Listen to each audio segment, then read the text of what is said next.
There's a little fucking ghost Garphone.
Come on. You gotta be a beast.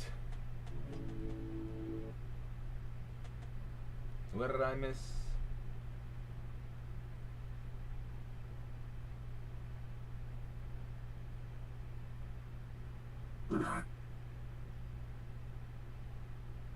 Of Timmy No Breaks.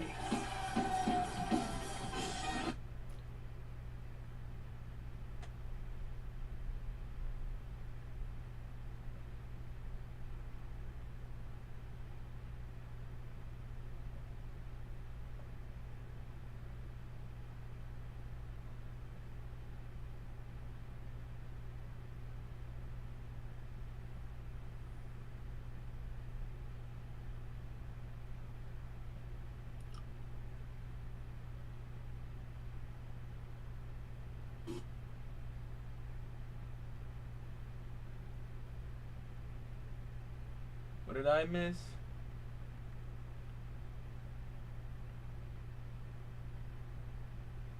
Alright.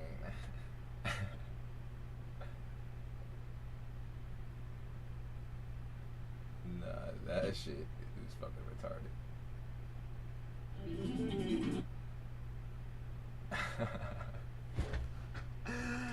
Alright.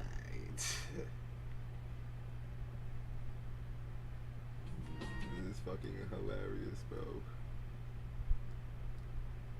Jokes.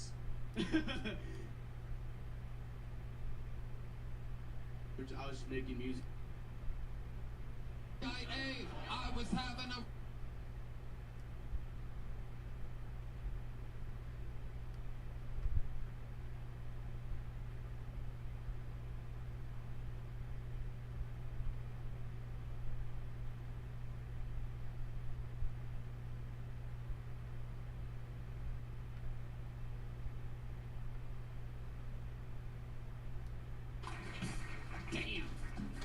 Damn, that was a hell of an interview.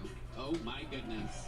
This podcast is sponsored by Open Phone. If you're running a business, you know that every time you miss a call, you're leaving money on the table. When every conversation matters, you need a phone system that keeps up and helps you stay connected 24/7. That's why you need. What did I miss? Open Phone is the #1 business phone system that streamlines and scales. Giving out verses in.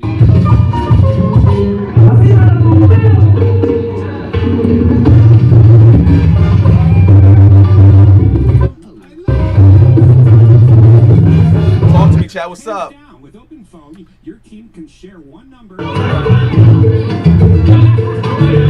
Shared inbox. That way, any teammate could pick right up where the last person left off, keeping response times fast. What did I miss?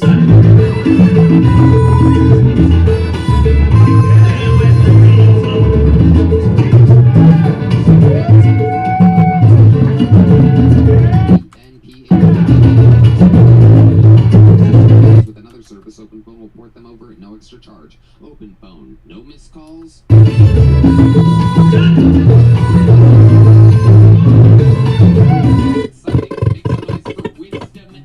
This is the #1 podcast network. I got a haircut. Bad bitch up here. Shit! Where'd y'all find her at? God damn. Let's get to the minute. Like, I heard y'all talking about stereotypes earlier, and I probably think the blackest shit you could probably do. I got fired by a white woman on Juneteenth. Like, I mean, how the fuck does that even happen? I thought that was the one day y'all was supposed to chill on us. Just the one fucking day y'all was supposed to chill on us. But God is a colorful asshole like that, because if he wouldn't have did that, I wouldn't have been here. So I'm like, I know you was looking out for me. I know you was looking out for me. But I should have known, though. Some shit started to happen different in my life. Differently. Start looking a little bit better to me. I said, I gotta be coming to some motherfucking money. Because only money can get a white woman to start talking to you. I'm like, I don't know what the fuck is going on right now. Okay? Y'all looking at me like, this nigga is not fucking funny. I knew I was going to get you with that one. I knew I was going to get you with that one. But I like to get into the different shit. I want to come up with the fucking shit. Y'all gotta pay for that. This shit for free. Oh, I love it. I love it. I love it. I love it. Okay. Wisdom Anderson. Is that your real name, Wisdom? Fuck no, I got a slang name. My name is Elgin. Come on now. That's not some shit you get on your feed. Better than wisdom. I mean, Wisdom sucks. Wisdom sucks. Wisdom, how long you been doing stand-up comedy? well, Better question, how do you look like both main characters from the hit movie White Man Can't Jump? You look like Wesley Snipes in the body and face, and you have the hat of Woody Harrelson in that movie. You know what? It's Woody's hat and everything else, Wesley Snipes. This is incredible. You know what it was? I played baseball. That's what it was. You did. I played baseball. Okay, what position? Had two parents. That's why. Okay, let's go one question at a time here, Elgin. No, I'm kidding. Wisdom. All right. So, how long you been doing stand-up? Shit, I've been funny my whole life. In front of black people. I guess you just stopped before you came out here? Yeah. All right. So, how long you been doing stand-up? 2021. Okay. I wrote my first joke during COVID. It was a fucked up time. Okay. Relax. Let's just go one question. Are you on drugs or anything right now? Okay. Next question. All right. Crack is the answer, everybody. So this is No. Just a little bit of trees. Okay, a little bit of trees. Well, No cocaine. No cocaine. when you say a little bit of trees, did you fuck the last guy's wife? Okay. Next question. Stick with me here. I mean, What do you do for work exactly? Did you really get fired on Juneteenth? Why would the fuck I would come up? Yes, that really happened. Okay, some people write jokes. No, that really not. No, I only talk about my real fucking life. Okay, very good. So, I'm not we, making shit up. You might want to try jokes. You gotta Switch it up.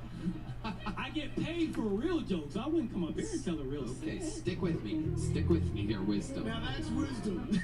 Yeah. Hey, How often do you I get love paid for booze. real jokes? What are we talking about here? Last October I did the House of Blues in Houston. Okay, I mean, how did you get that gig? You didn't headline it, right? It wasn't live from the House of Blues. Wisdom Anderson. No, I was a feature act because I'm on the radio and I tell jokes on the radio. You're a DJ.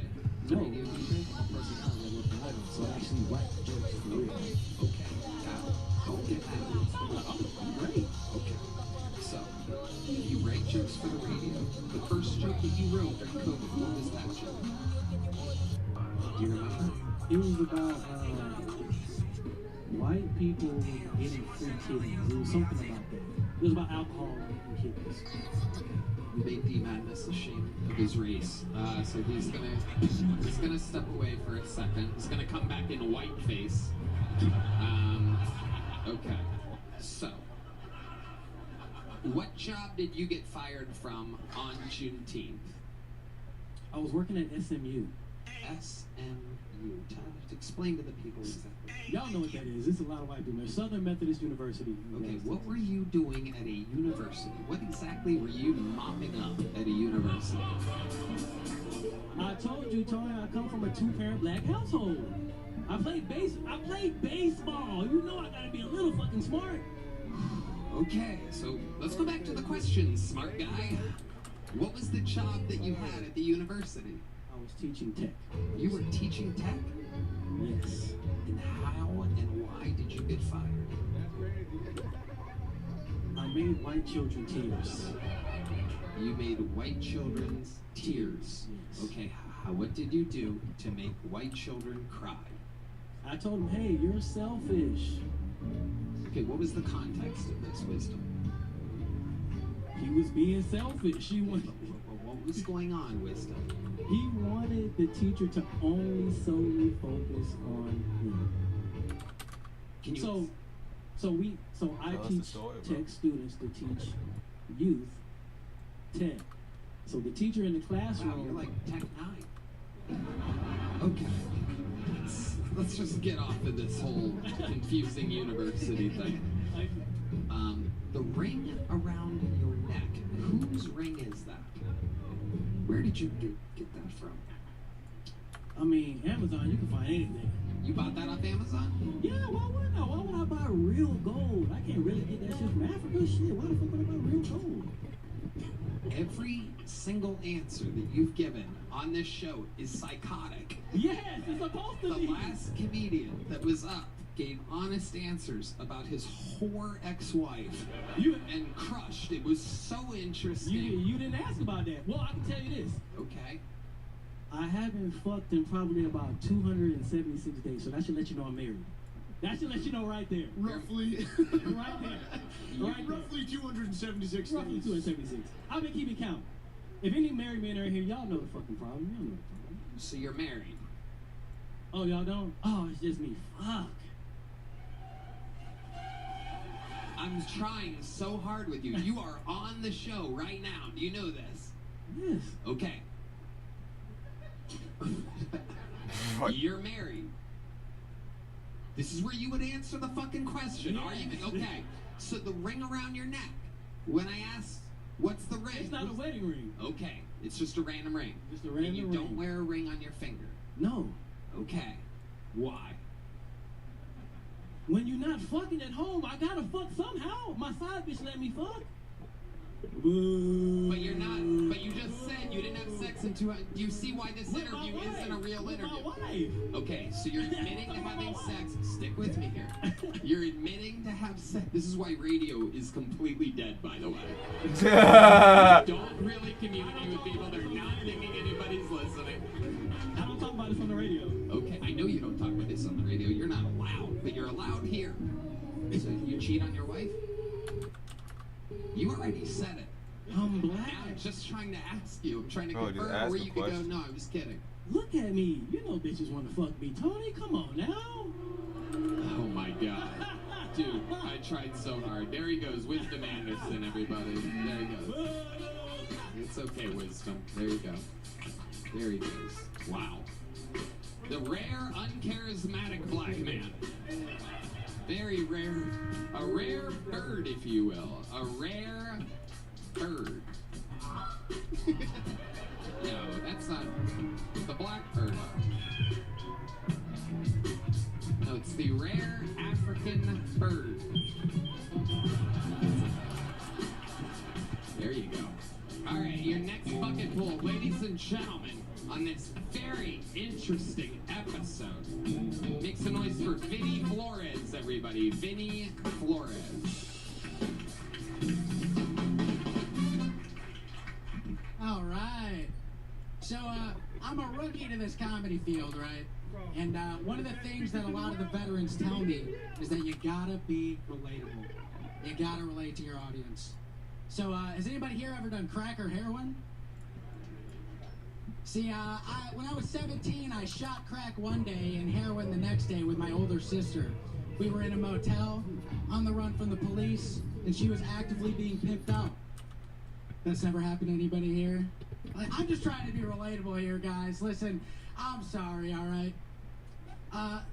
You know, it's not my fault, okay, that you guys didn't have a family full of people that love to make memories. And speaking of my sister's pussy, yeah, you're goddamn right that shit got return customers, ladies and gentlemen. That shit put food on the table. We had to leave every 2 hours. And, you know, that deserves a Purple Heart because her pussy got absolutely murdered. All right. Thank you. That's my time. Okay. Vinny Flores keeping the exact momentum of every bucket pull so far tonight. This is incredible. Is it just completely insane people signing up? It's exciting. No one wants to make it anymore, huh? People just want to come up here and absolutely just fucking flop around. Vinny, how long have you been doing stand-up? About 5 months now. 5 months. Yes, sir. What made you start? The show is a big reason, and also, We I have went to to... stop this show. I, We are no longer contributing to a positive comedy environment in the world. Okay. What do you do for work, Vinny? I work at a bar right now on 6th Street. You're a bartender or you're a door guy? Door guy, bar back. Okay. And how long have you lived in Austin? About 5 months now. Where'd you live before that? Michigan. Michigan. Yes, sir. Wow, the rare Michigan Flores, huh? Yeah, there's a few Mexicans out there. What were you doing for work in Michigan? I was a welder. A welder. Yes, sir. Why aren't you welding here? That's a good paying trade. I have about 4 years experience, and everyone out here's got like 20, so it's super competitive out here. So at the bar time. Interesting. Unlike comedy, right? Yeah. Somewhere a little easier. Vinny, is it true about the crack and the heroin? Yes, that's all true. Let's talk about that. Tell us about your history with crack and heroin. So I'm half white, half Mexican, and my white side is Michigan white trash, pretty much. So yeah, my mom was addicted to heroin, and yeah, I mean, I ended up. I tried it one time with my older sister, and then after that. How old were you when you tried it? I was 17. You were 17 years Yes, sir. old, and did you inject heroin or smoke it? Injected. So 17 years old, you had never done it before. Had your sister been doing it? Yeah, but she was actually on the run from a halfway house, so she had been given like some pill or something to where she couldn't take opiates, so she was shooting up crack. So that's why the day before She was I ended up shooting injecting crack? She was injecting it, yeah. Yeah. He like melted down with vinegar, I guess. I guess. Wow. Again, fuck over here. Just fucking teaching us how to cook crack. Wow. So she like helped you do it and showed you how to do heroin? I actually had to kind of coax her into it because I mean, listen, I was young and at the time I was like, I'll try anything at least one time. You know, I want to experience the world, I guess. This is good for the world to hear what goes on to Michigan 17-year-olds. This is the dragon that they're chasing. So tell us about the first time the heroin hit those veins of yours. So I like I said, I already shot something the day before, and she told me that the first time you shoot something, you would puke. So I guess I kind of got that out of the way, and yeah, I was just sitting on the hotel bed, and it hit me like a brick wall. And I just remember watching The Simpsons and trying to laugh, and it was like a zombie laugh, like, and then I just passed out, and I woke up wanting to do more heroin immediately. And Fuck so that. you started looking for heroin. Yeah, so part of that story is since we were on the motel, my sister's boyfriend was also there who was pimping her out. And that night that I shot the heroin, we were going to get cigarettes from the gas station and we jaywalked. Jesus. And they're all on the run for felonies. I'm just on the run for like a weed misdemeanor in Michigan, and we're in Ohio at the time. Everybody has warrants.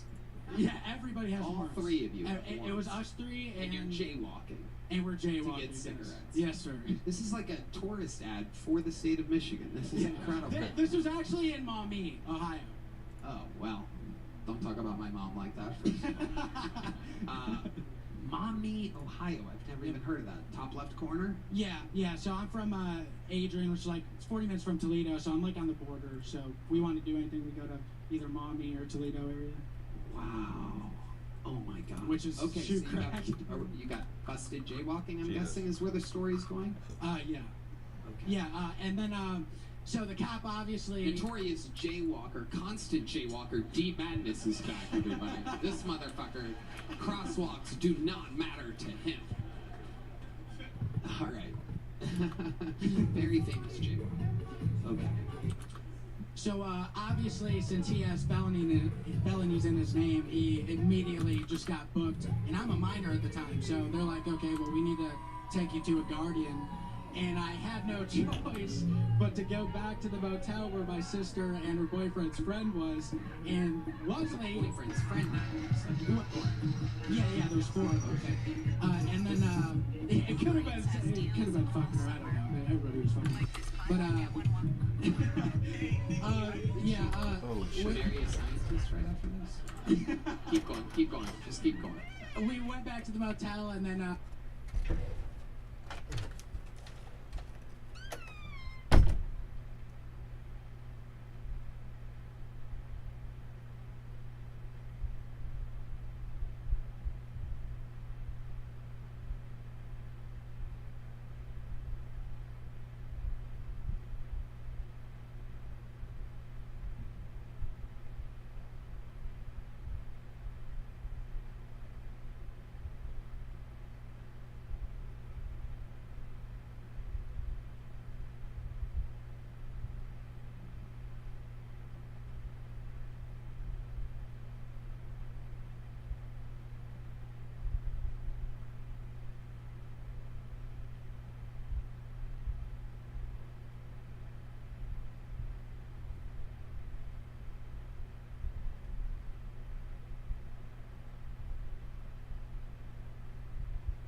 What's up? Jesus.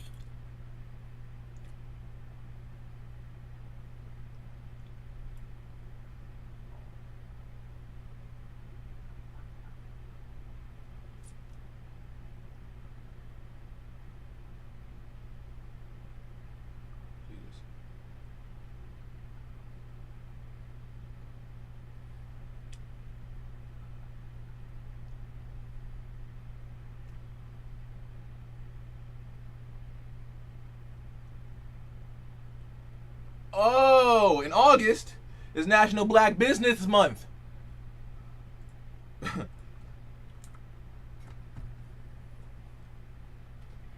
Wow.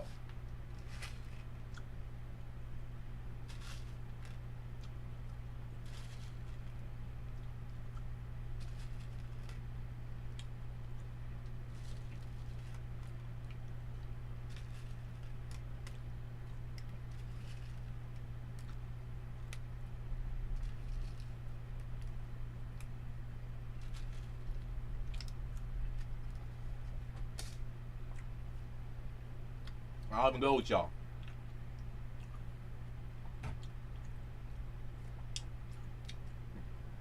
In August is National Black Business Month.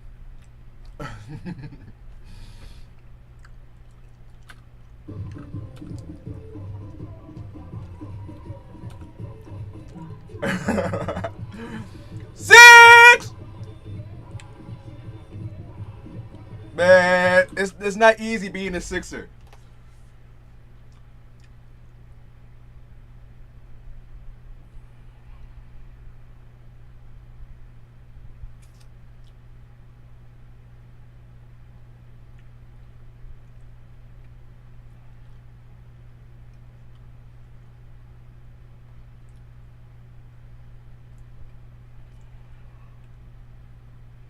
If you do start posting shorts on YouTube consistently after a month of posting, even if you post only 10 shorts on a month, if you do start posting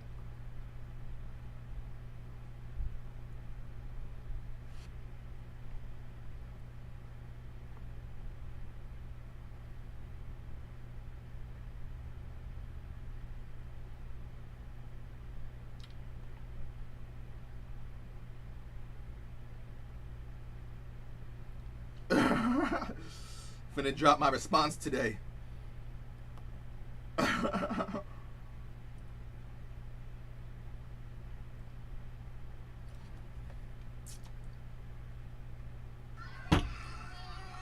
you mind?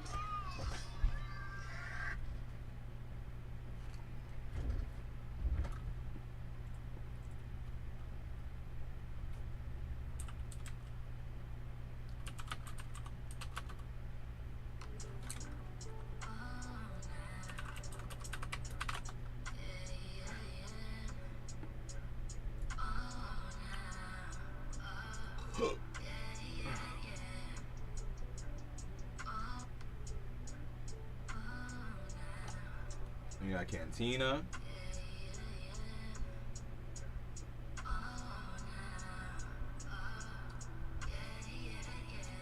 You got Jolo's Kitchen. Listen, I want you all to know that I know what's going on. At first, I thought it was just me. But as I started digging, I saw the TikTok comments, the Reddit threads. Turns out Sugar Plums, come on. Since you got such an insight on my shit, bitch. Yeah, she was a fairy. Yeah, she was a fairy. With a fatty on my daddy. It's August. It's National Black Business Month.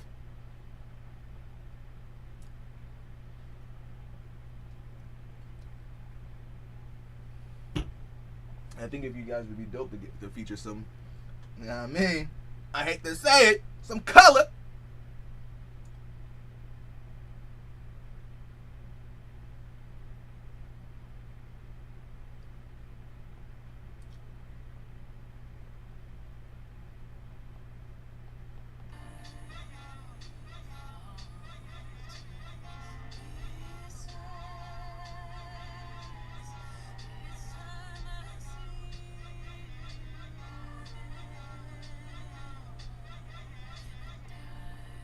Jesus Christ, you got bread.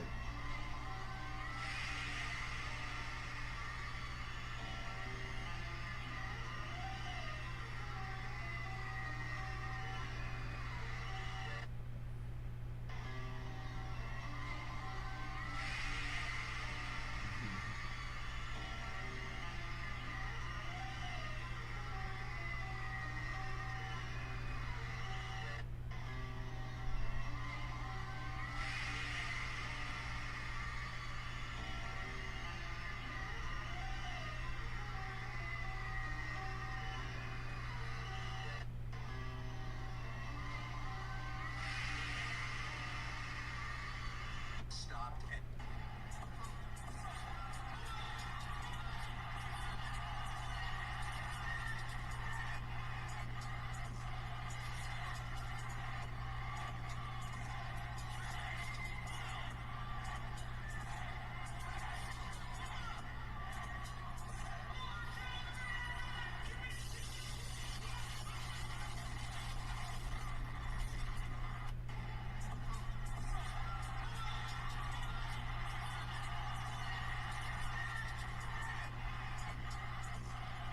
So far.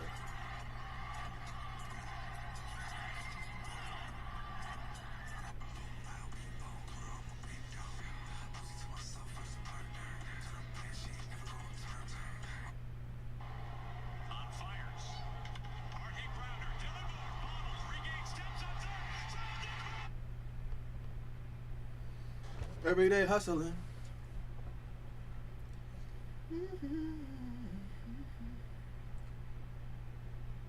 I got a list.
I do.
I could get it too. Thanks, Obama.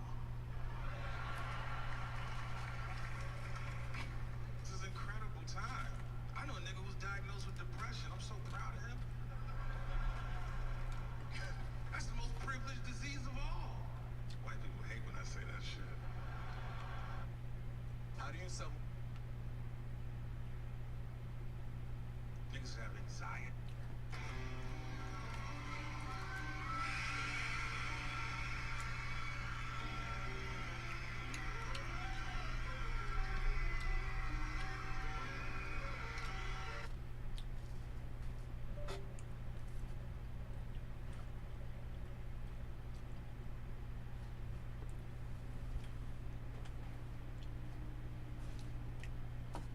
The cop just kind of let me go in there, and then he went away, and then He didn't notice that you were on heroin at all. I wasn't on heroin yet. This is like right before.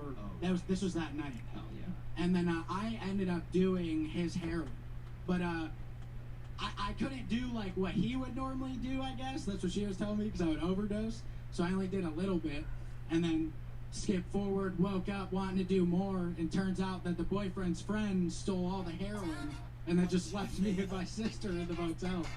And then we were kind of fucked after that. Best Thanksgiving ever, right?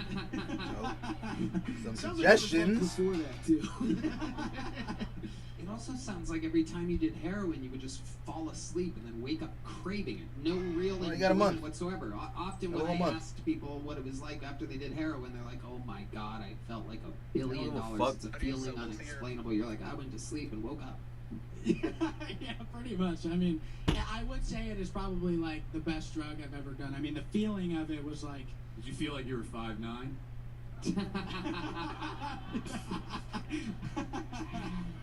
Vinny, what's the coolest thing you've ever done in your life other than heroin?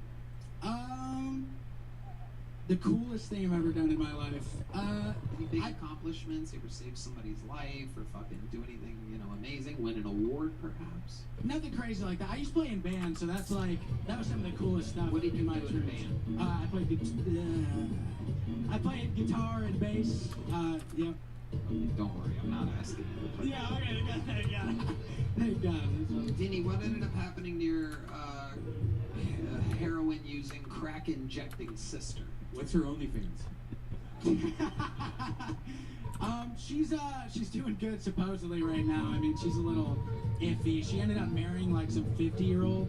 They had a wedding in Maumee, and she was barefoot for that wedding. And yeah, so now she's just chilling, I guess, just smoking weed. That's what she says. I mean, I don't know. They might be doing crack. Did you go to the wedding? Yeah, I went to the wedding. Was he barefoot too? No. Why was she barefoot? It's white trash. I mean, she literally forgot her shoes at the motel that they were staying at. It's pretty bad. She gets gross. Wow. We have to start deporting half Mexicans too. That's what this means. I don't know if you guys are with me on this, but I think I'm gonna call my friends in the administration and say, I support it. If they're illegal, I support it 100%. I support it? Okay. Vinny. Alright, buddy. Well, here's a little joke book for you. You can't mix it with vinegar, melt it down, and then smoke it, but you can write some jokes. Alright, thank you. There he goes, Vinny Flores, everybody. Keep writing, keep trying, Vinny. I have to tell people that so they don't fucking relapse on heroin and shit on their way out. They just want me to do it again. Like, keep signing up. Keep signing up, Vinny. Keep writing and signing up, Vinny. Don't give up tonight, Vinny. I'll see him fucking slouched over in the alley tomorrow. Okay, this is a moment that a lot of people have been waiting for. Ladies and gentlemen, the man I'm about to bring to the stage, this is only his second appearance ever on the show. Ever. He's not a golden ticket winner. He's not a regular. But the man went so insanely out of control viral his last time on the show that I absolutely had to bring him back. A disruptor of the force of natural moving comedy. Some people are saying the next big thing. Ladies and gentlemen, I present to you the long-awaited return of Timmy No Breaks.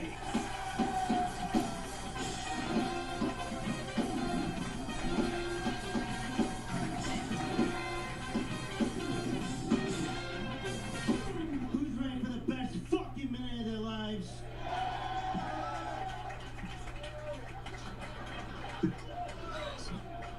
Yo. What do you do for a living? You're a student? Not what I'm looking for. What do you do for a living? Oh, fucking mother. What do you do for a living? And you, what do you do for a living? Time check? All right, come on, guys, let's go. What do you do for a living? Fuck you, come on. Hey, you, what do you do for a living? I'm just trying to find a natural way into this fucking sushi chef joke.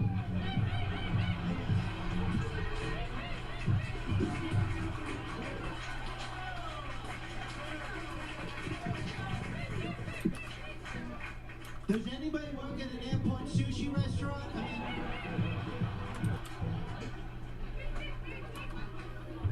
I relinquish my time.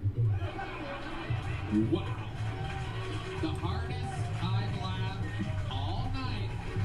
The long-awaited return of the force of 6th Street.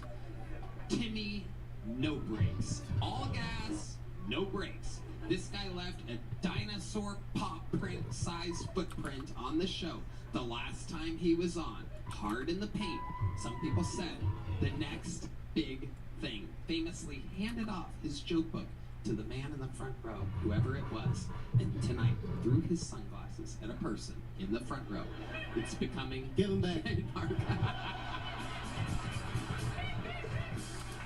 Timmy motherfucking No Breaks has arrived back to the Kill Tony universe. Timmy, how we doing? We're good. I'm a little disappointed, to be honest. I told you I wanted Dan Cook. No offense, I mean, you know, but fucking... You wanted him on the panel next time you were on, is that what you said? Yeah, I hit you up with some requests. I said a bucket of MHLs. I said Dan Cook, and, you know, none of them are his, so I don't know what the fucking... I tried my best to get him. It wasn't easy. We have to settle for Chris O'Connor and Ryan O'Neal tonight. You're Ryan O'Neal? Yeah. This is for you. You just got served, bitch.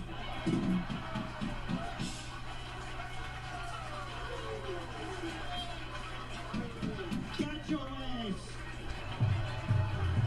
Open it up. Yeah, why don't you show everybody what that is, bitch? Why don't you show everybody what that is? There's a picture of my niece's volleyball team. Oh, wrestlers there!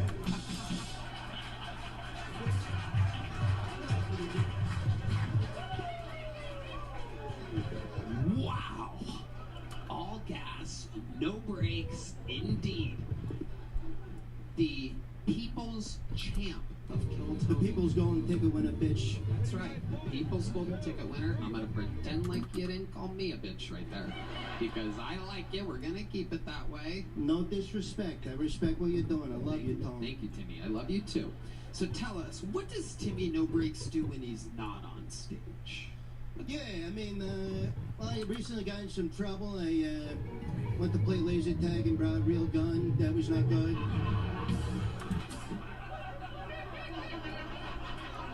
Can I just say something? Guys, when I hit a punch, give me some fucking trumpet. I mean, what's going on? Not yet. When I hit it. I got it. So Timmy, there's so many questions I didn't get to ask last time you were on. Like, what? I can't even imagine what a confident human like you. What is your love life like, Timmy No Breaks? I mean, I gotta say, it's definitely changed. I've had a bunch of bitches slide into my DMs. I had Hillary Duff slide into my DMs. Yeah, more like Hillary Muff. Bitch has a vagina.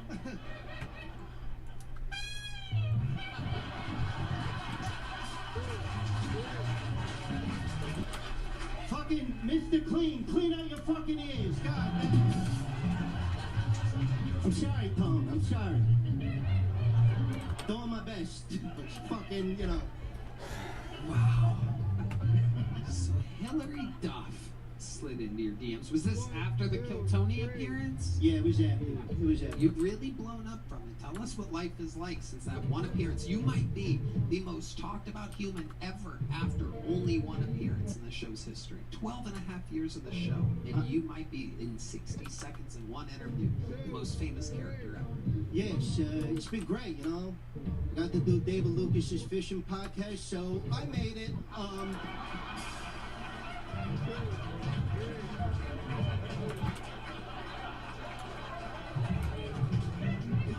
By the way, where the fuck was the trumpet there, guys? Come on.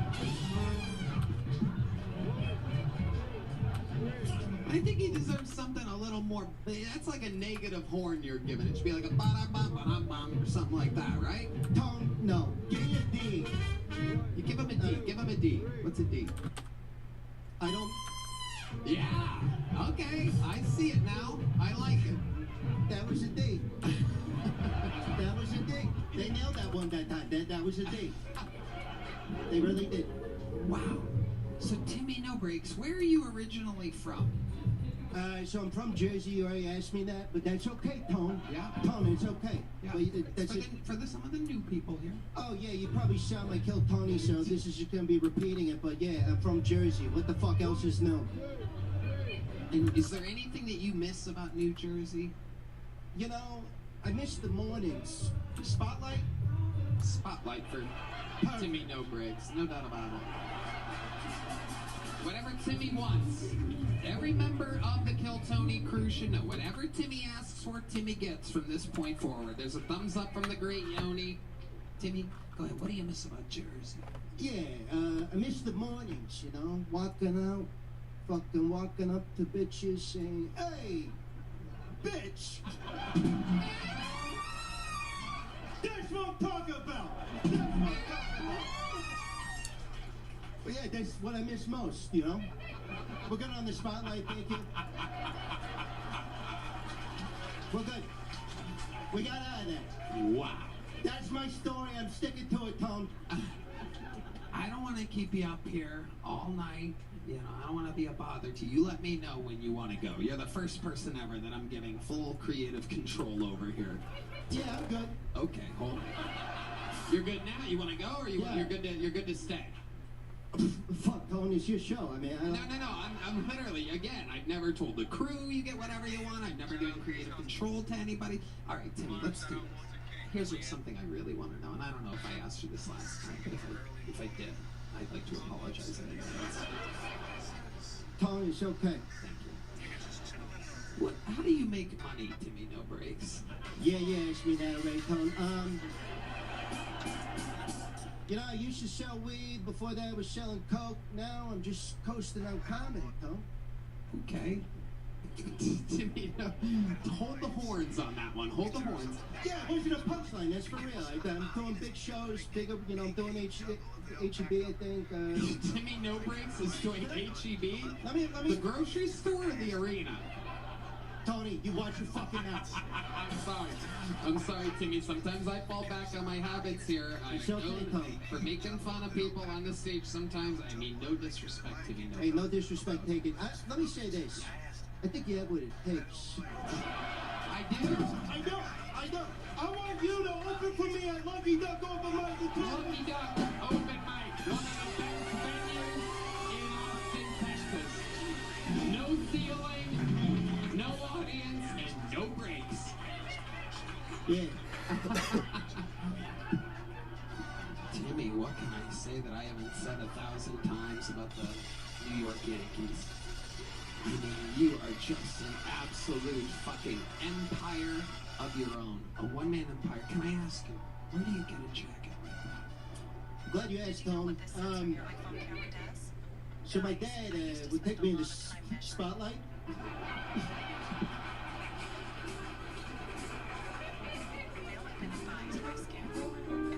John Dees, let's go. So my father, he would take me to the circus all the time. They would shove these midgets down in his fucking cannon. One time they aimed it at a wall, shot this midget right into the wall. Bang! The midget slid down. Some guy put a fucking leather jacket over this midget. I laughed and I got this at Goodwill.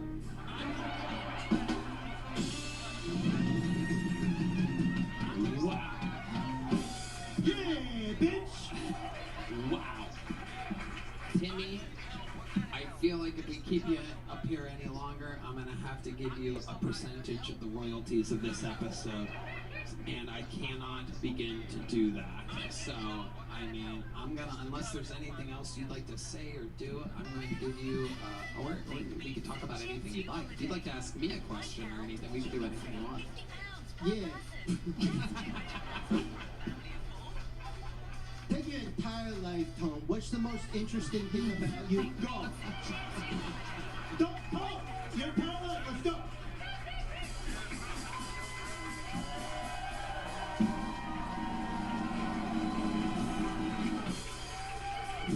Well, I mean, you know, it's a tough question.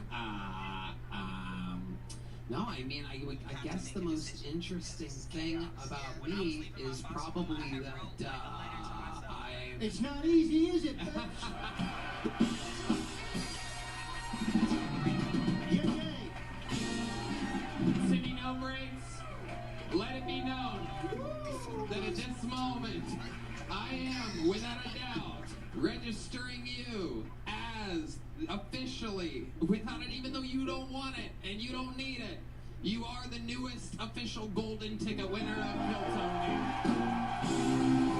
You can go back anytime you want. The tour de force, the Sultan of 6th Street. Yeah, thanks, Willy Wonka. Absolutely. I am excited to be opening for you at the Lucky Duck Open Mic. I will see you there next, and we'll talk about the future. Ladies and gentlemen, one more time for the great Timmy No Breaks, everybody. Wow. Unbelievable. Holy shit. One of those moments you'll never forget. Wow. All right, a bucket pull has to follow that. Not easy, ladies and gentlemen. Not easy. The chatter in the room, for those of you watching the show, is unbelievable. Men are proposing to their girlfriends. This guy's going to do some type of drug right now in the bathroom. There's a lot going on here. The place is in absolute chaos. And it's time for another bucket pull. Make some noise for Isabella Carrozza.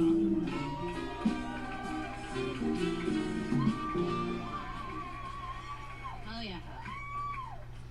My therapist introduced me to EFT tapping. Whenever you get nervous, you take deep breaths and tap on your face. She's like, think of it as like a massage for your inner child. It's like, I don't think my inner child needs any more massages.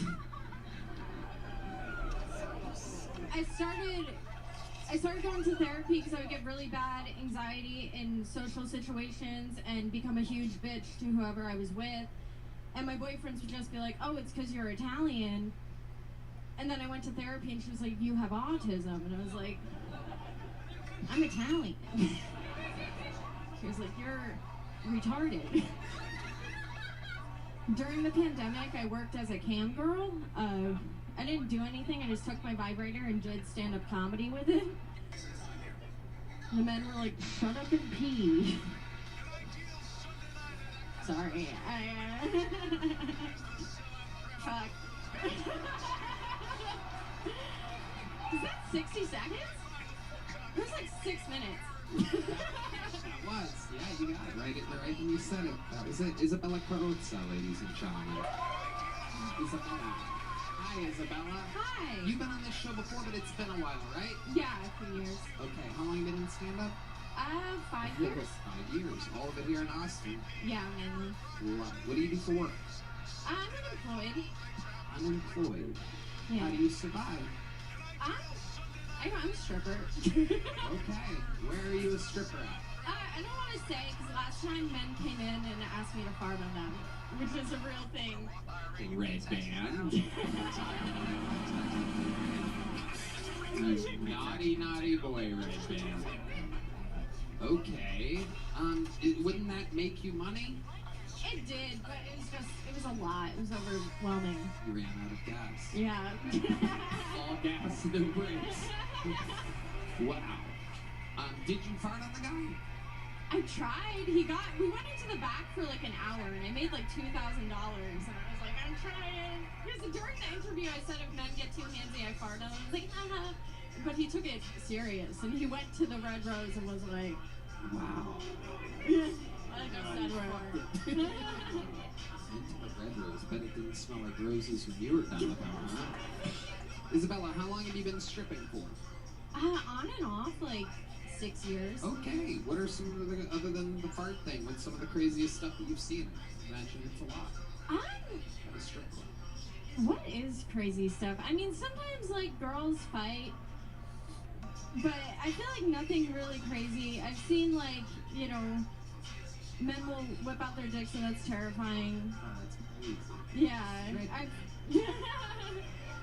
But like, it's kind of like, I just kind of show up and take money and leave. It's kind of, Cool. yeah.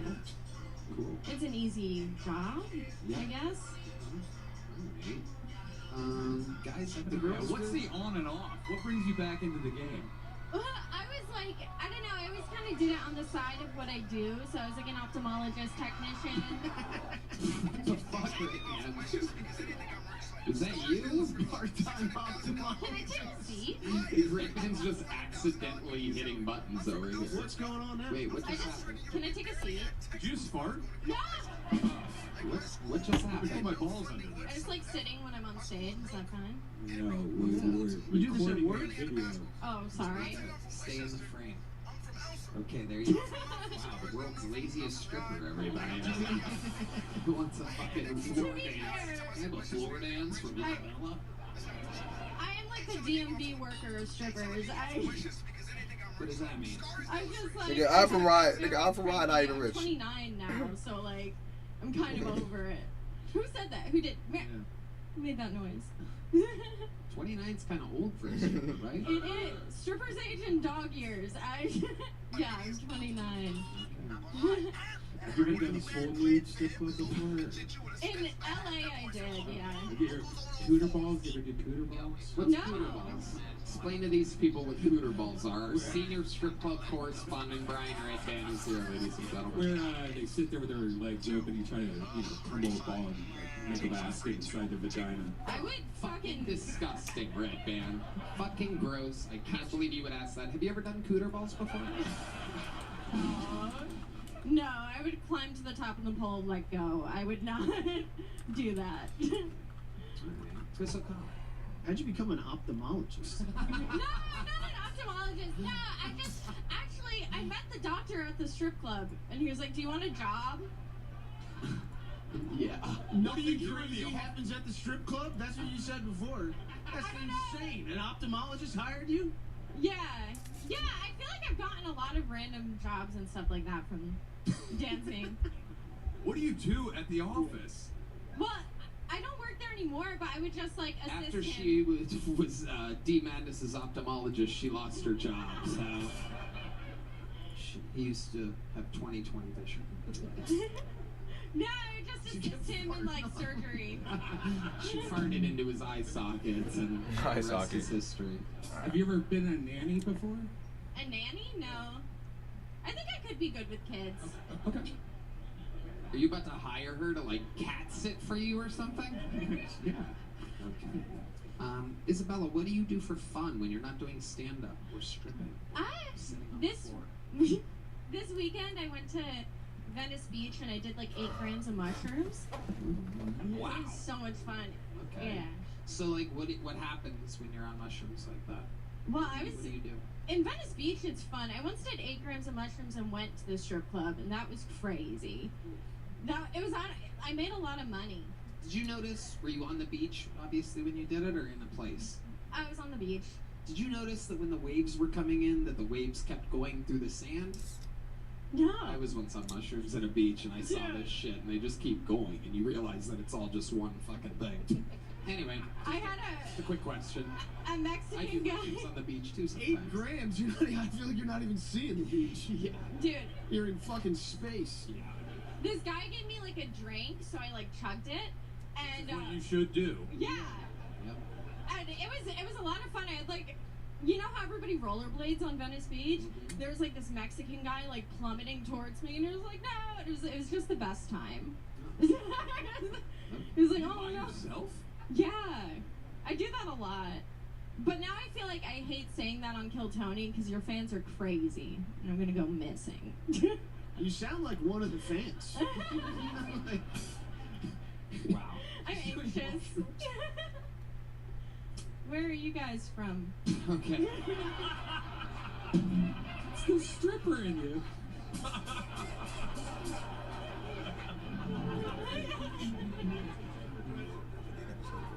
Fun times, Isabella. This You is don't gotta pay me. this is You a don't gotta pay me medium-sized shit. joke book right here. It's a good one. Isabella Carrozza, ladies and gentlemen. Hell yeah. Good old. Ooh, there's been a lot of talk of birds on this episode. Look at the lovely Heidi, everyone. I mean, unbelievable. And this man's last name is Bird. Ladies and gentlemen, make some noise for bucket pool number 7. Mason Bird, everybody. Mason Bird. A teenager told me I look like a school shooter the other day that shoots insulin instead of bullets. He was like, your least favorite part of a school shooting would be missing lunch. It better not be pizza day, dude. I swear to God.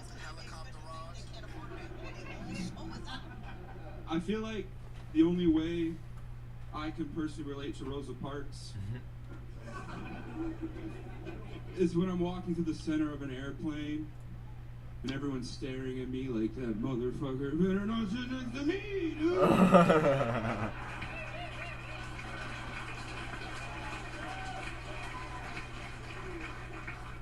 You better taking his ass to the front of the plane where the big fellas belong.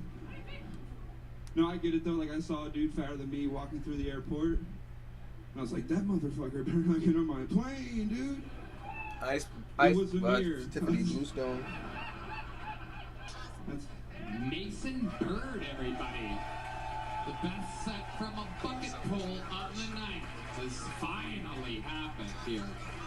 More than halfway through the episode. Mason, a fantastic set. How long have you been on stand-up comedy? About 3 years, sir. 3 years. Where at? Mostly Detroit. I moved here a couple months ago. Very nice. So you live here in Austin, Texas now. Yes, sir. Amazing. What do you do for work? I work at Jersey Mike's. Hell yeah. Make it Mike's way. Jersey Mike's, official list, sponsor so of Timmy No Some of my Breaks. favorites. That was some of my favorites. How long have you worked at Jersey Mike's? About 3 months. 3 months. What did you do in Detroit? When you... I was a sous chef at a bar. Oh, okay. Alright. A sous chef at a bar. Is that what exactly? I just like did a lot of the prep, hiring, did most of the cooking on the line as well. I was like everywhere. Do you think that realize it's who August. good for a guy like you to constantly be working around food? Believe it or not, I actually started working in the food. I lost like 150 pounds. I used to be 500 pounds. Oh, wow. Oh my goodness. Incredible. What did you do to lose the weight? Tell Red Band how you lost It's the weight. just, so I'd eat one meal a day. That way I could get, because I like to eat like 4,000 calorie meals. And I would just limit it to once. So when you say 4,000 calorie meals, like give this audience an example of like what's the most piggish you have? Oh. All right, I like to get like 3 chicken quesadillas from Taco Bell, 2 cheesy gordita crunches, and I get 2 drinks. That way they think the food's for 2 people. What drinks do you get? Just You gotta mix it up. I like the Baja Blast Yep. and cherry Pepsi. yeah, amazing, absolutely incredible. So you still eat the same type of stuff, but just once a day now? Yeah, just get it all in at once. I love it, man. God damn, You're a funny guy. The great jokes, great delivery. Everything's right on schedule. How long ago were you that fat? 2 years ago. Wow. So it's all just happening fast. Yeah, Funnier and lighter at the same time, constantly. we're trying. Hell yeah. Amazing. Amazing. You guys have... Oh, I just want to know what time do you have to go Bigfoot hunting tonight?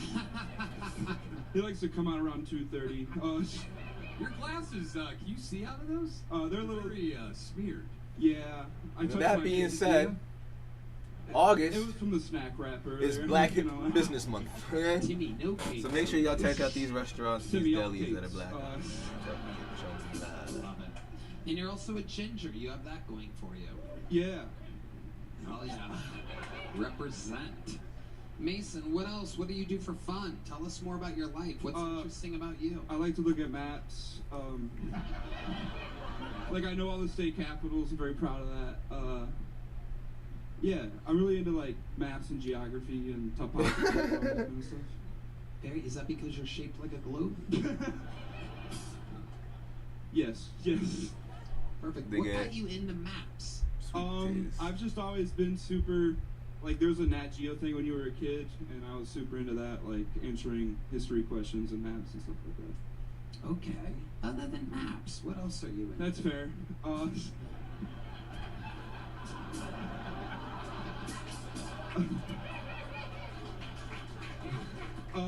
Juices for life.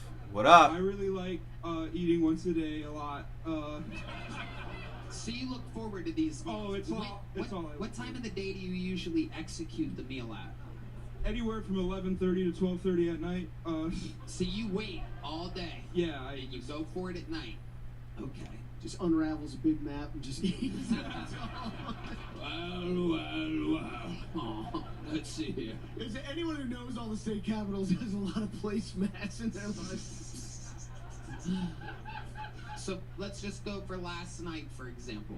Do you remember your order last night? What you ate last night? Yes, I know exactly what I ate last night. What was it last night? How many people want to hear what For Mason dessert. Bird ate last night? Let's go single spotlight on Mason You Bird. can check out All Kings Cupcake. It was 2 snack wraps Scars, with yeah. ranch, Oh yeah.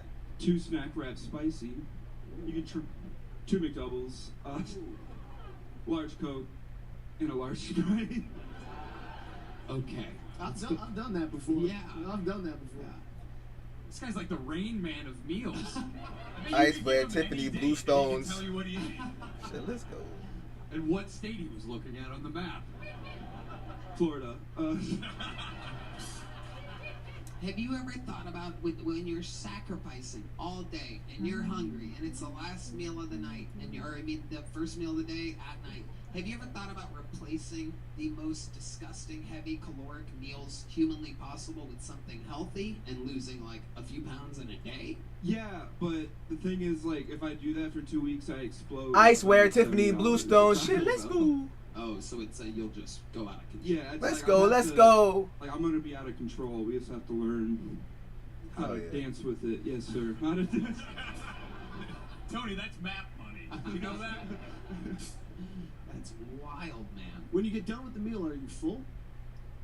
No. Or are you like, all right.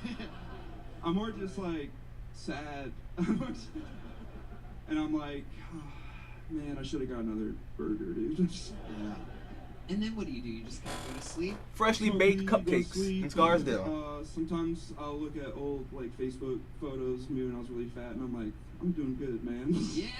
Yeah, you are, buddy. Yes, you are. Red I'd Band. love to have you on the Secret Show Thursday. Mason Bird. And you. Cupcake infused ice cream. Mason Bird has arrived to the Kill Tony universe, ladies and gentlemen. How exciting is that? Thank you. One more time for Mason, everyone.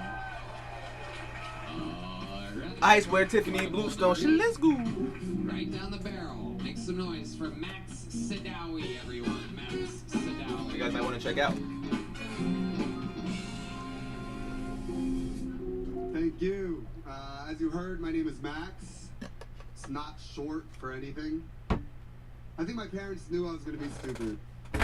They took one look at me, they said, 3 letters. It's enough. I got an older brother.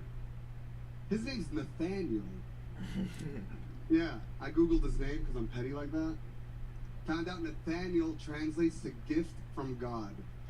Beautiful, no? Fuck him. Because then I checked my name. My name is the #1 name in the world for dogs.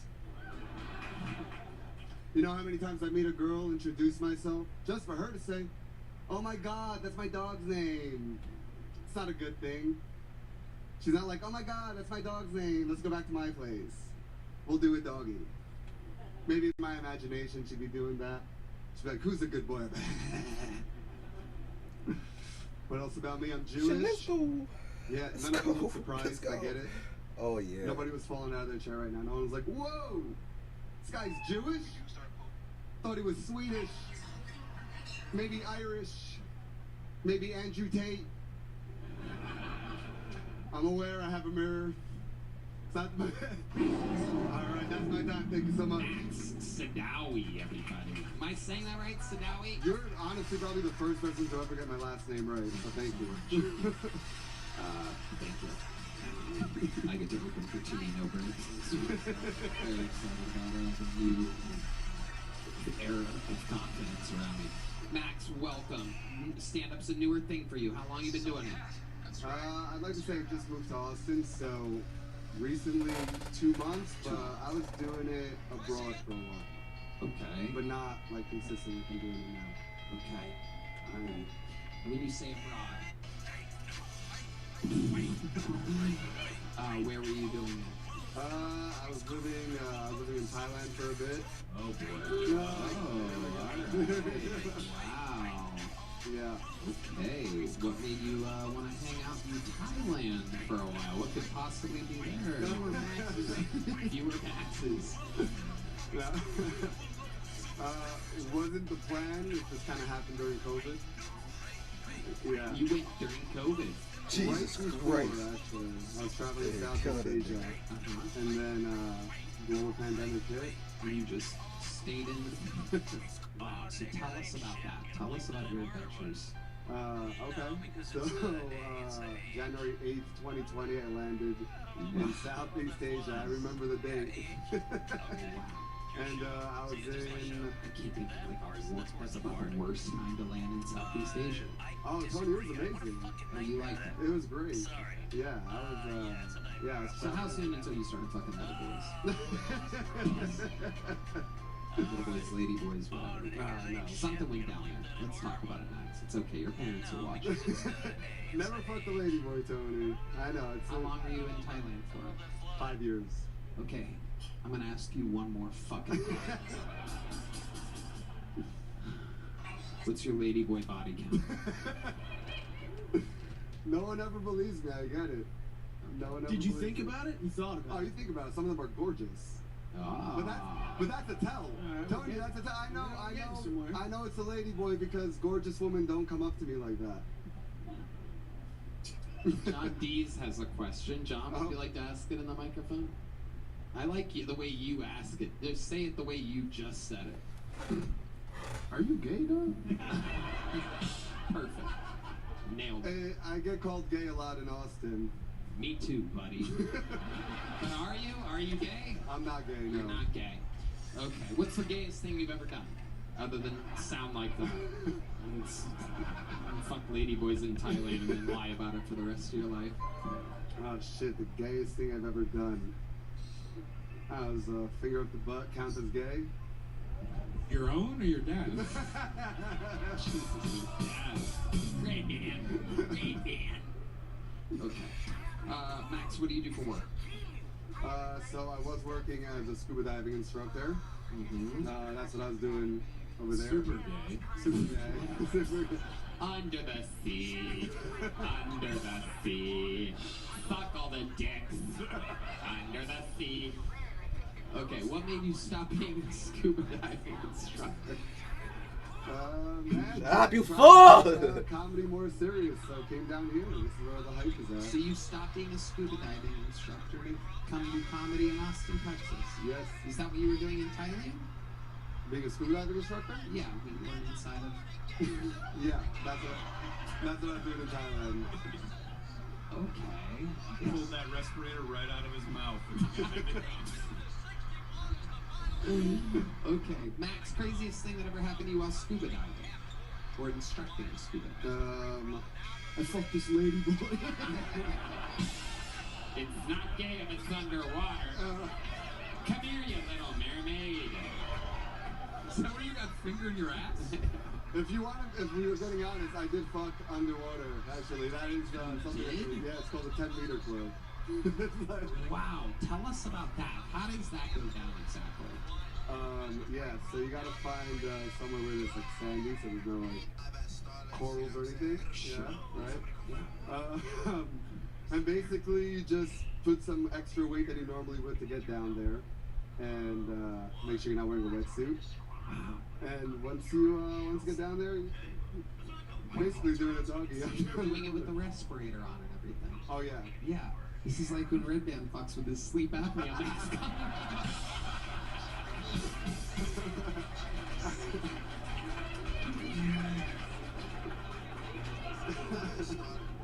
Very rarely do I make myself laugh quite as hard as I just did. I pictured it, buddy. I pictured it, my old pal. All right, so how long did this sex underwater last? Just a ballpark.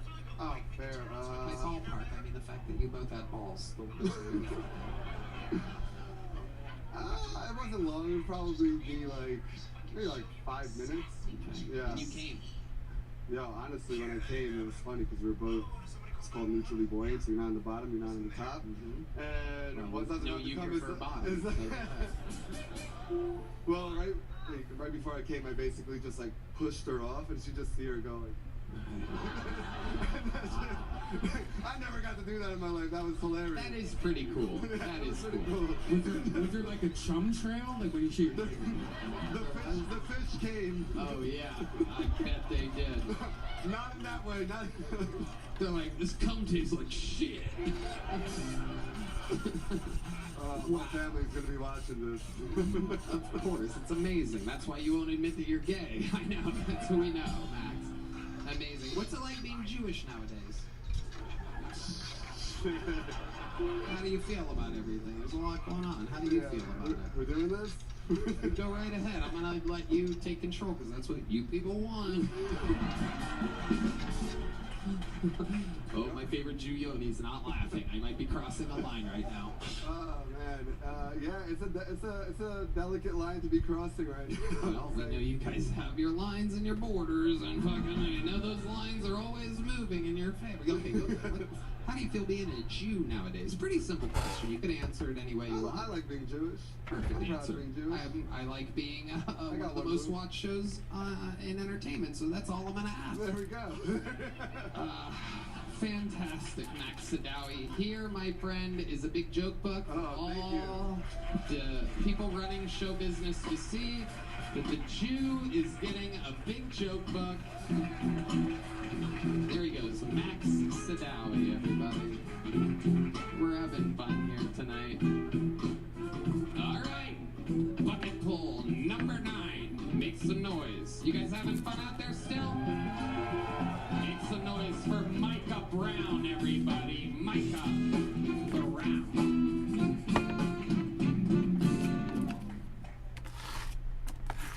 Light bulbs are gay because they busted my ass, am I right?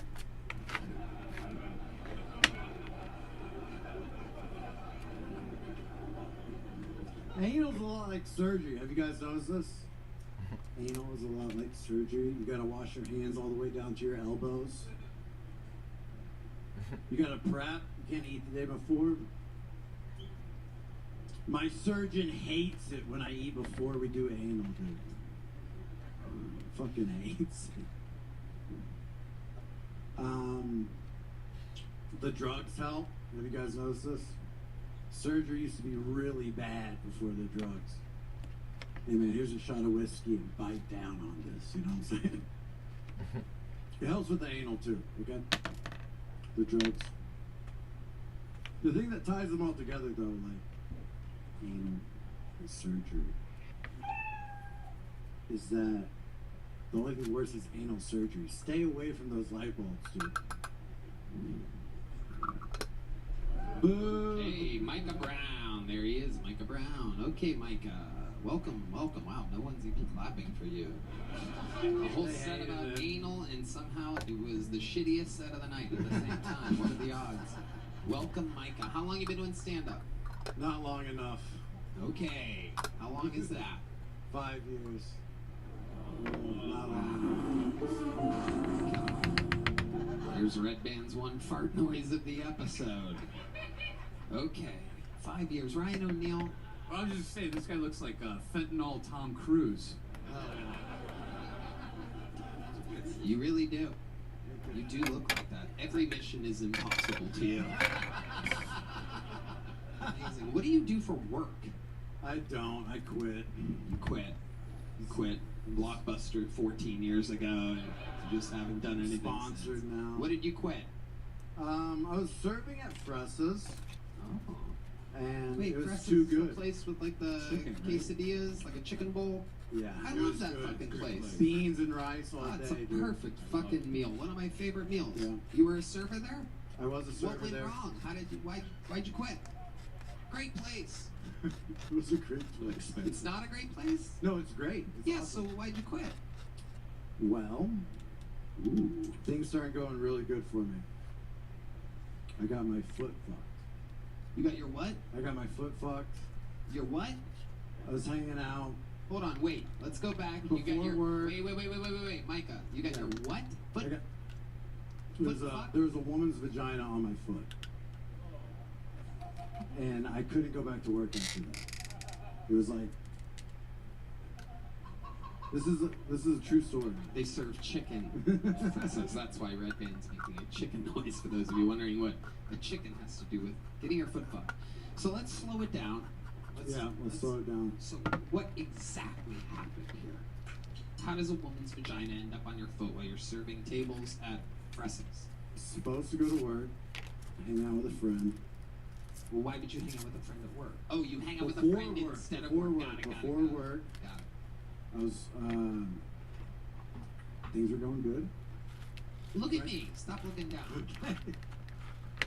Go ahead. Oh, man. It was really fun. It was really awesome. So a girl, Yeah. Chris O'Connor. She was a day. She's a day. It's Austin. I was trying to figure it out. She's got a girlfriend who's dating a boy, and she was getting. There's no way the story's this complicated. Dude, it ended up with cocaine and my foot getting fucked. I don't know how to skip. You that did the part. fucking with your foot, right? Yeah, she told me to put my foot on the couch, Ah. and she got on the couch. Did you wear a sock? No, it was after pull after the shower. You don't wear protection during foot fucking? No, man. Okay. No. So let me ask you this. Yeah. Was it toes or the whole foot? Well, I had 3 fingers in before, so it was the whole foot. I only have a 9.5. It's not that big. Got the heel in? And then what, work found out about it? No, it's like things are going good, man. I don't need to go back to Fressa's and deal chicken. No, you do. Yeah. No, yeah, you do. definitely do. No No. one's paying you to You put guys your foot don't out get there. it. You guys don't get it. Okay, help us to understand. This is the interview portion of the show. Okay, Yes, here we go. foot got fucked. Uh-huh. Got to be in a metal music video. All in the same day? Same week. Okay. Then my buddy calls me. I get to go on a canoe trip in Maine. Wow. I could not go. The chicken thing was not going well. This is better than the chicken thing. How do you make money now? I don't think you understand, man. So we found your catchphrase, that's for sure. I'm getting my foot fucked. I'm getting flown out to Maine. And you want me to sell chicken? How do you make money now? I'm open to suggestions. Like, it hasn't come up yet. It hasn't come up yet. So you thought you were on a hot streak, and you were just like, I can get another Fuck it, I'm not serving doing- job. They'll give them to you. All you guys can work at Fressa's, I guarantee it. So They told me they would hire me back. So you're like on a sabbatical. Right. They're definitely not hiring you back. Oh. They love me. 0%. I would me. bet you have a 0% How much? chance. How much? I mean, I know for a fact they're not gonna. You just called them out by name. You don't think they'll hire me? They're not gonna hire you back. Yeah. I'm I'm gonna. a little scared now. You're like, No. It's like you were really I gambling. don't need the job, so I just want to know. How much money do you have? I'm negative $24. Okay. So where do you sleep at night? $50? Where do you I sleep get at hired night? back. Where do you sleep at night? Tonight? Uh-huh. I've got a friend named Brendan Mahaney. He's the best. We call him Sarge, and he takes care of all of us. Wow. Incredible. So that's where you. Is that where you slept? Tonight. Is that where you slept last night? Unless the foot girl hits me back. Maybe I'll go there. Okay, here's a little joke bug. There you go, buddy. All right. Yep, hard to catch when you are blitzed out of your mind on hard drugs, everybody. There goes Micah Brown. Very interesting bucket pools tonight. Very interesting. We should have, like, an actual psychiatrist backstage to connect with these people right after their sets. By the way, Fresses is really good. Don't pair that guy. Yeah, don't let the foot fucking drug addict guy ruin Fresses for you. Highly recommend it. Very simple, clean meals. I'm actually surprised you eat there. I love it. They're half chicken, man. It's fucking great. I'm saying everything that I feel. Your final bucket pull of the night, ladies and gentlemen. You guys ready for this? I know. It's one of those nights where it's hard to be excited about the bucket, but anything can happen. Make some noise for Bill Williams, everybody. Bill Williams.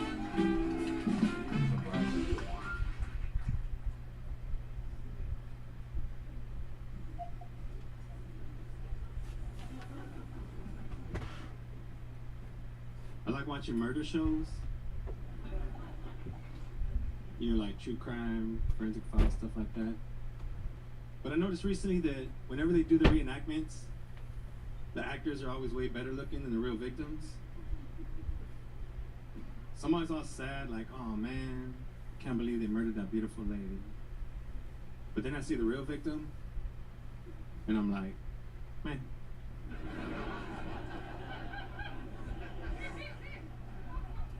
It's all good. I'm dating and dating's hard. The other day I saw this gorgeous woman sitting at a bar. I walked up to her and said, "You're stunning. You must work out all the time." She said, "No, and I'm a mom." I said, "Wow, you don't even look like you had kids." She said, "If I told you that this body gave birth to 5 children, what would you say?" So I said goodbye. Thank you, I'm Bill Williams. Bill Williams, fantastic. I like your style. I like your delivery. I like the whole thing that you're working with here. How long you been doing stand-up? 1 year. 1 year. Wow. Yes, sir. Where at? San Antonio. San Antonio. Yes, That's sir. where you're from? Yes, sir. Hell yeah. Amazing. Fuck yeah, Bill. You perform a lot. You do a lot of like mics in San Antonio. A lot of mics. My first year I did 305. I see. I had a fucking feeling. Some people say they do this 3, 4, 5, 6, 7 years, and they're doing it maybe once a week, maybe twice a week. You know, that shit adds up fast. I could literally tell that you've been fucking actually working at it. What do you do for work? Nothing. Jesus, wow. This is. That's why I had so much time to hit mics. That's why we're in a deficit right now. Not a lot of tax-paying, contributing Food stamps and citizens unemployment. in the Hit it country up. right now. How long have you been unemployed for, Bill? A year. Like, I lost my truck driving job and I just hit it hard. How did you lose your truck driving job? They found a beer bottle in my truck. Yeah, I had a feeling. And then a week later, I got a DWI, so I couldn't drive anymore. Wow. Yeah. Yep, that happens. Are you a Native American?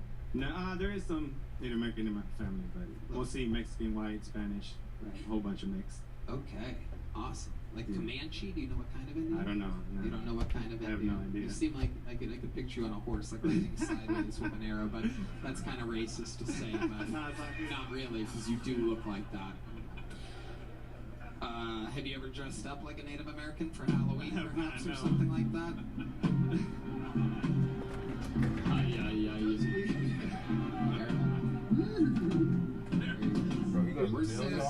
Sarah Sloan here? She's out there. Sarah Sloan? She's at Shakespeare's. Oh, okay. Well, she does a great horse impression. Oh yeah, I've heard it. Bill, what do you do for fun? I mean, really, this is all I do is comedy. You all my like to friends- drink a lot, right? Not anymore. I had to quit because of DWI, you know. So. But you already lost your job. Shouldn't you just double down on that shit? Yeah, but I was on probation. They made me do a breathalyzer. Okay. Like I had to blow into the machine. So you're not drinking anymore. You're not drinking anymore. Right. Yeah. Okay. What else do you do other than comedy? What else are you into? I mean, that's it. I got a bunch of kids and a couple grandkids now. So. Oh, wow. Yeah, How many yeah. kids do you have? 5 kids. Oh, I'm out of here. 5 kids. Yes, sir. Incredible. How old are they? The youngest is 17, and then they're 18, 21, 24, 27. How old are you? 45. Wow, look at you. You're killing it. You look better than all the 20-some-year-olds that were on the show. We had a stripper up here earlier that looked 55. Incredible. Incredible, Bill. Yes, sir. Wow. Amazing. So what's it like raising kids? Tell us what's some crazy shit you've been through as a father, as a Native American father. I mean, they're pretty chill. Like, I was kind of crazy growing up, and they always said, like, you're going to see when you get older, but my kids are chill. Amazing. When Yeah. you say you were crazy as a kid, what do you mean? What are some of the things you would do? When I was 16, I stole a Lexus from the Institute of Texan Cultures. Nice. Yeah. Yeah. Yeah.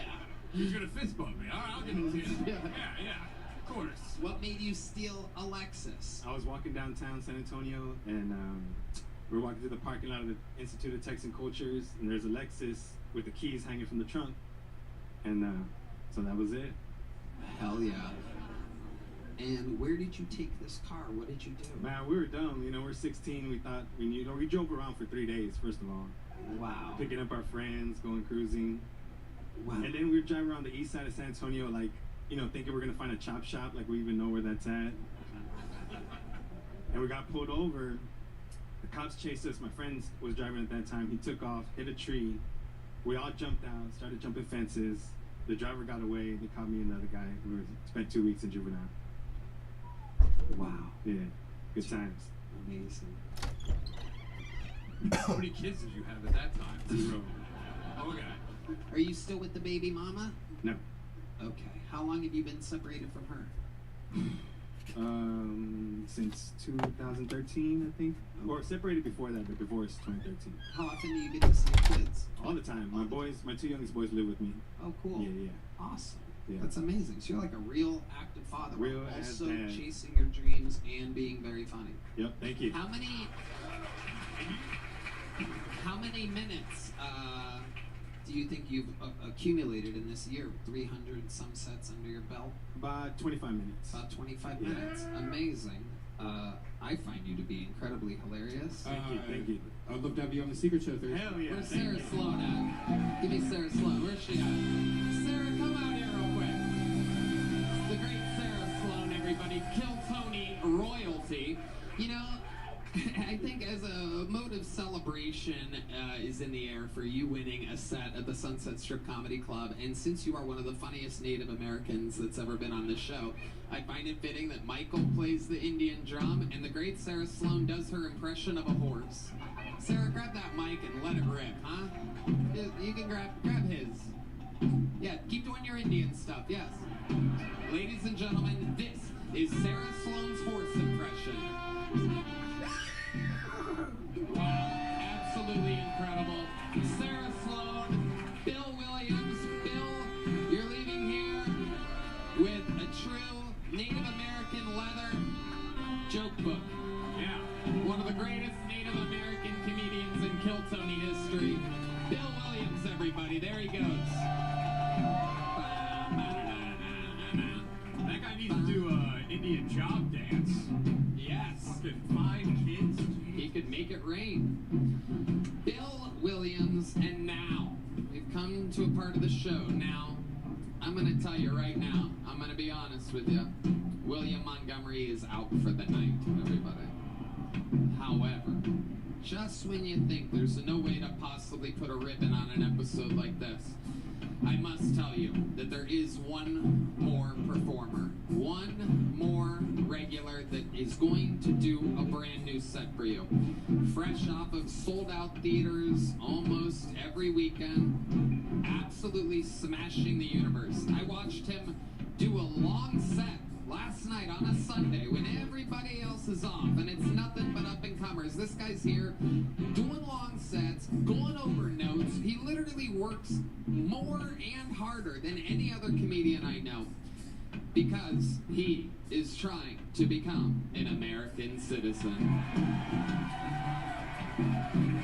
But yet still, he remains the Estonian assassin. This is Ari Matty.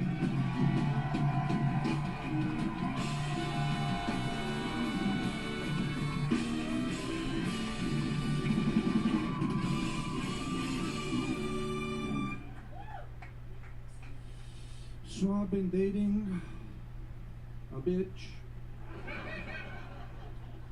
See, the problem with me is I'm a jealous guy. I can't help it. I went through her like Instagram, and there's like a lot of pictures from Miami. But she works at Chick-fil-A, you know. I go through the pictures, no guy. You might see like a ligament, you know. You know, like a hand on a knee.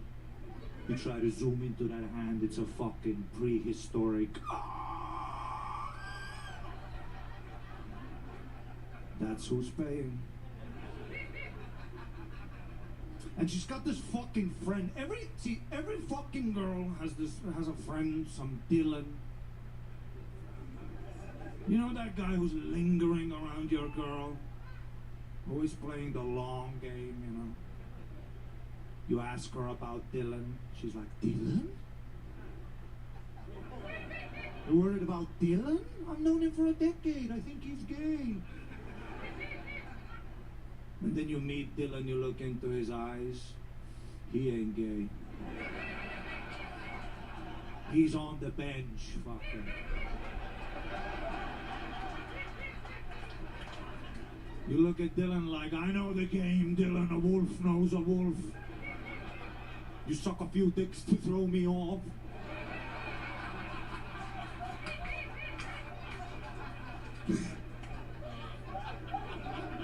All of a sudden, you're eating my girl's pussy. You're like, oh my God, isn't this crazy? So the only thing to do next week, I'm sucking Dylan off. Just to see if it's true. Thank you so much. Thank you. Unbelievable. Let the record show that is 2 minutes and 5 seconds. Once again, Ari Matty doing double work, overperforming, absolutely hysterical. After that huge intro I gave, and knowing you and everything, you would think I'd be smart enough to know that you're about to be hilarious. Meanwhile, I decided to take my first sip of this delicious whiskey Coke during your calm setup, and you fucking got me. You got me real good. It blasted, I blasted air out of my nose, and it splashed up in my face and all over me and Red Band's legs. Red Band's wearing shorts, so it raw dogged his sweet little hairy kneecap right here.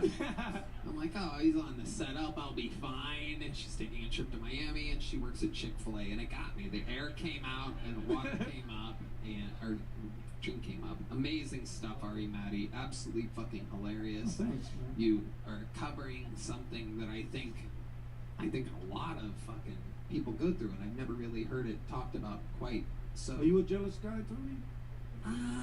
Not really. I mean, but I know exactly. You look like a jealous guy, dude. I look like a lot of things. What the fuck is this? Sir, I told you not to look at other men, sir. Who is this Dylan? But I will say this, is everybody I've ever hung out with, every girl is like, oh, he's gay. There's always that guy. Dude, every guy here is with a girl, they know exactly who the fuck I'm talking about. Oh, yeah. Oh, yeah. It's always a dude, and chicks have no idea. No, he's nice. Fuck you. We're all trying to fuck you. Yeah, exactly. No man is trying to help you. We're all creeps. Yeah. Yeah. absolutely true. I'm always hanging out with a girl, and they're like, "Nah, that's my gay friend." I'm like, "What's his number?" So Ari, tell us more. What's going on in life, buddy? You're absolutely crushing it. Last night you were in a theater in Jacksonville. It was Saturday. I was in Jacksonville, Friday, Orlando. I love Florida. It's so much fucking fun, dude. People are crazy. It is a fun place to visit. Yeah, went out with Cam Patterson in Orlando. You know, he's from there. Dude, it was huge. 200 black people and me. It was Yep. crazy, dude. Yeah, that's how it is sometimes. No doubt about it, Cam Patterson rolls deep. Every single one of his cousins, whether you're in Florida or Atlanta. Atlanta's another big hot spot for the Patterson family. I know them all. I know them all. They all know me. We all get along. Sometimes I do a little crip walk in the green. Impress my black friends because I am part of the culture, believe it or not. I am blacker than I am gay. My favorite is like when we're on the group chat for the gig, and then the promoter will be like, "Any guest list?" Yeah, and it's like woo woo +7, Dookie shoes +12, Bing Bong +8. He's a good guy. He went to prison. I met Dookie Shoes. I actually know his cousin Dookie Shoes very well. Everybody's like fresh out of prison or about to go to prison or something like that. It's so fun. You would think that that stereotype was a little less true, but not with the Patterson clan. Yeah. It's absolutely incredible. So that's fun. Florida's fun. How about after the shows? You're a little wild boy out there. Yeah. Oh, we went to Iowa, Des Moines. Des Moines. Des Moines. Ever heard of it? Iowa. It's like Des the Moines. Estonia of America. Yeah, it is. Ultra white. Ultra white. Ultra chill. Cam Patterson wasn't at that gig, was he? Nope. No. And we went to like me, Martin, Philip. Oh, David Jolly was on there. We're the crew. Me, Martin, David Jolly. If you don't know by now, we're the fucking crew. Yeah, holding it down. And we went to like a concert, just randomly. It was like a rock concert, one of those. It was like a feminist band. Ooh. Yeah, you can't even call them chicks. You have to. It's a they. It's one of those. God. Between every song, they would be like, "This is for all the men out there who don't take no for an answer. Bang bang, you're a rapist." You know. Bang bang. Entrance was $5 for whatever you are, but if you're a guy, 15. I respect that. So it was just me, David Jolly, and Martin at this gig, dude. Did you go there trying to fuck chicks? Yes. That's why I go to gay bars and feminist extravaganzas. They don't even know what's coming. I'll be the Dylan there. Oh my God, this is... God, totally fucking marginalized community, dude. Can I finger they live?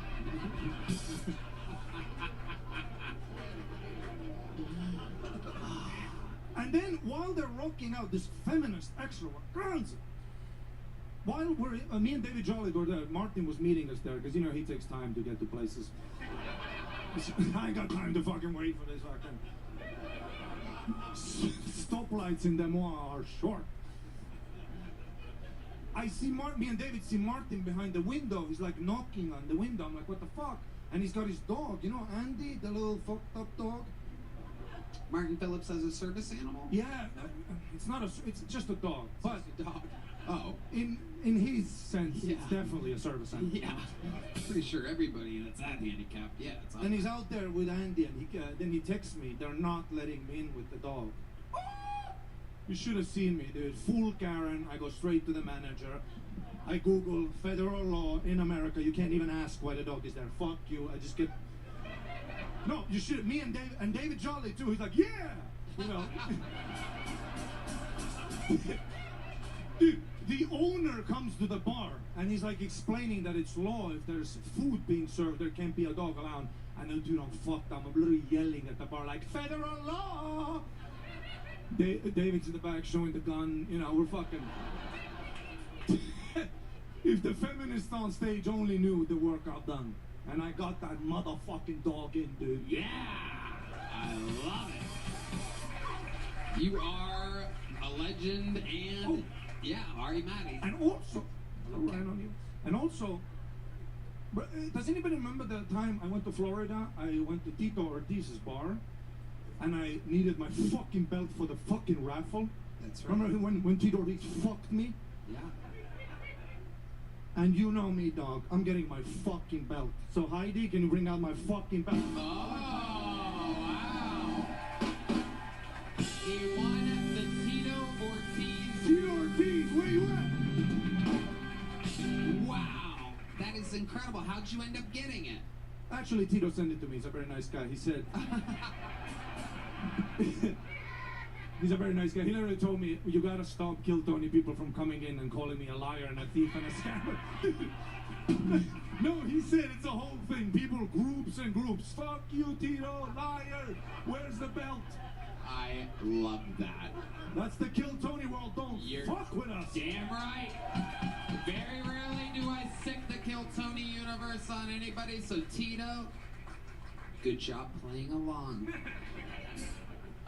Fantastic stuff. You are indeed the reigning defending Kill Tony champion of the world as well. Ari Matty, ladies and gentlemen, the force of nature, the Estonian assassin. The drawing from Ryan G. Bubbles. And how loud can you guys get for my fantastic fucking guest tonight? Chris O'Connor is in Cleveland, August 15th and 16th at Hilarities. Go to chrisoconnor.com or go to the link that's at Chris O'Connor Comedy. Connor with the last two letters being O-R. Speaking of O-R, that's the first room I ever performed in my entire history of stand-up comedy, at the Comedy Store. And the first MC to bring me up, the first comedy show I ever saw in my life was hosted by, one more time, Ryan O'Neal, everybody. With 2 L's at the end. Go check out Slop Quest. The podcast is available everywhere. Yeah, absolutely. And check them out at Ryan O'Neal with 2 L's comedy.com. Thank you to Blue Chew, ZipRecruiter, and Shopify. One more time for the best damn band in the land. Let's see what Chris Rogers drew tonight, everybody, while we all sat. Wow! That's fucking amazing. Cam Patterson on like some type of little boat. Absolutely fucking amazing. That looks great. Local artist, Chris Rogers. Follow him at Chris Rogers Art, right? On social media, yep. Red Band. Check out the Sunset Strip Comedy Club. Brian Callen has a new improv show Wednesdays, sunsetstripatx.com. Love you guys. We're doing it. We're really doing it, Red Band. We're living the dream. Madison Square Garden. I do stand-up on the 15th of August. We do Kill Tony for the 3rd time at Madison Square Garden, August 16th. When I go to Madison Square Garden, crazy stuff tends to happen. I don't know if you guys know about this, but it's a very, I have an amazing history at that venue. A lot of other fun stuff happening. I'm doing stand-up everywhere, getting ready for a big special taping at the end of September. So check me out doing stand-up. I promise you, it's very, very good. And that is about it. Did you guys have fun tonight?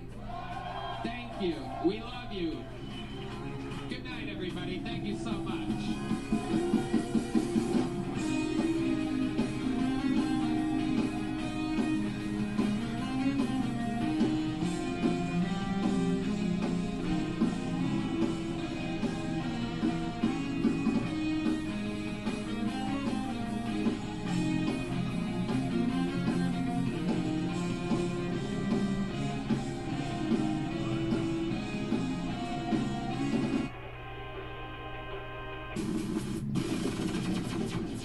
The Sunset Strip Comedy Club in Austin, Texas is now open. Check out Red Band's secret show every Thursday. Go to sunsetstripatx.com for tickets.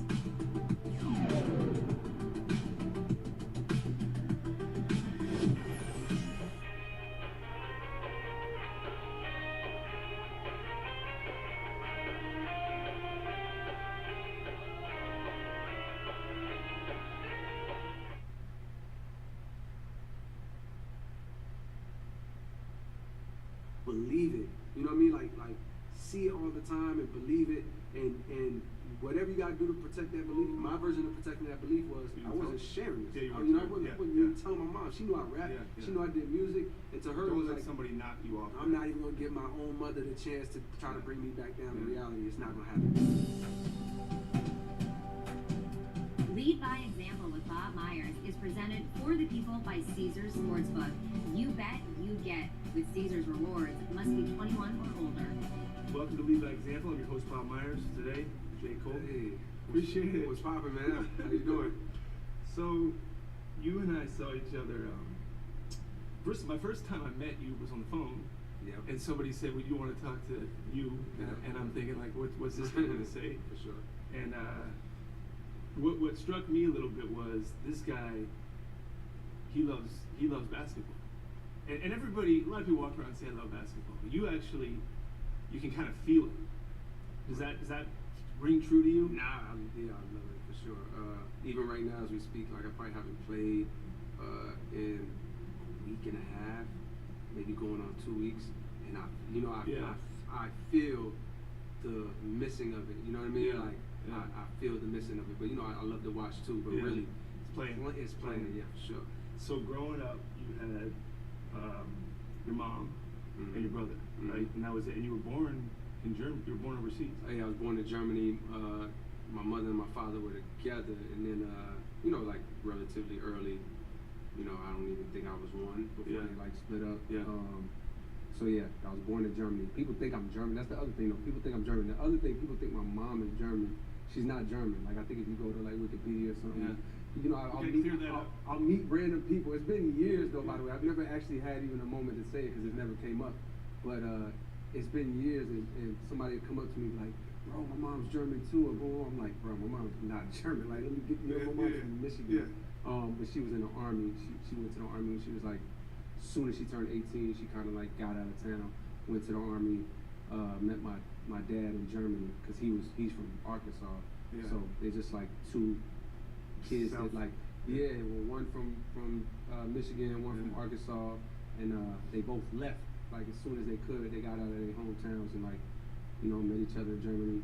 Had my older brother, had me, and then shortly after they had me, like within a year, we were back in the States. I feel like as a kid I was always self-sufficient. I wasn't needy of another person's attention or boom boom. Now sometimes I wonder if that's just because being the second kid and just being a kid to a young mother, you know what I mean, and a young father, and then she would have a boyfriend, and this would be a young stepfather eventually.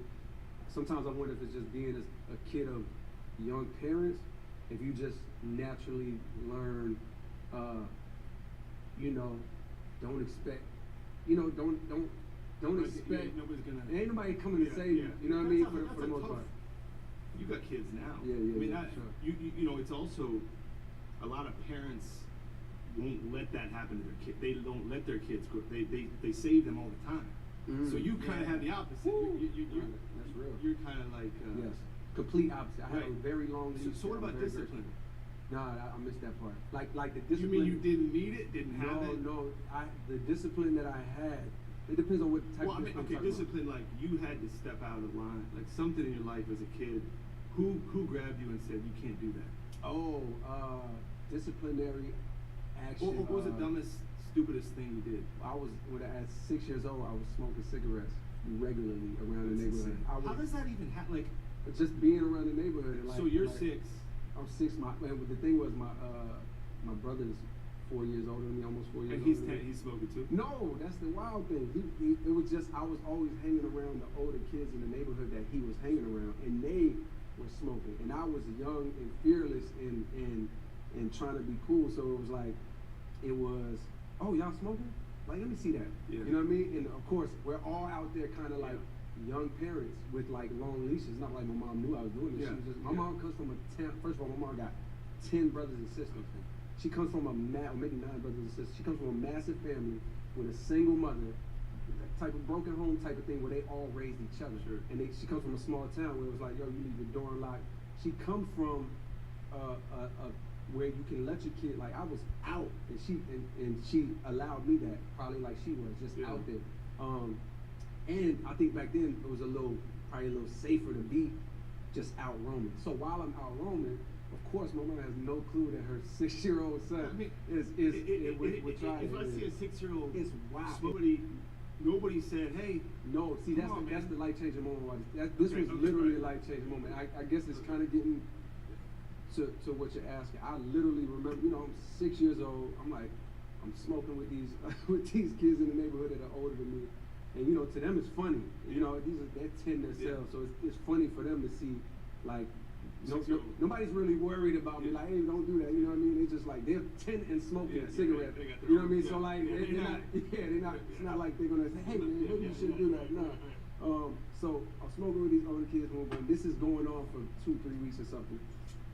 And one day, I'm down the street at a house where it was happening at, and my brother comes up, and I asked one of our homeboys in the neighborhood, I'm like, yo, you got any cigarettes? I'm 6, trying to be cool. I'm like, you got any cigarettes?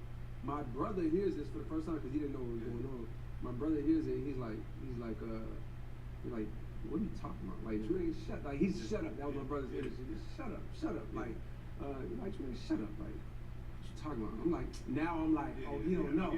He don't know. I'm like, yo, tell him. Don't I be smoking? Like, proud of it. Like, trying to be cool.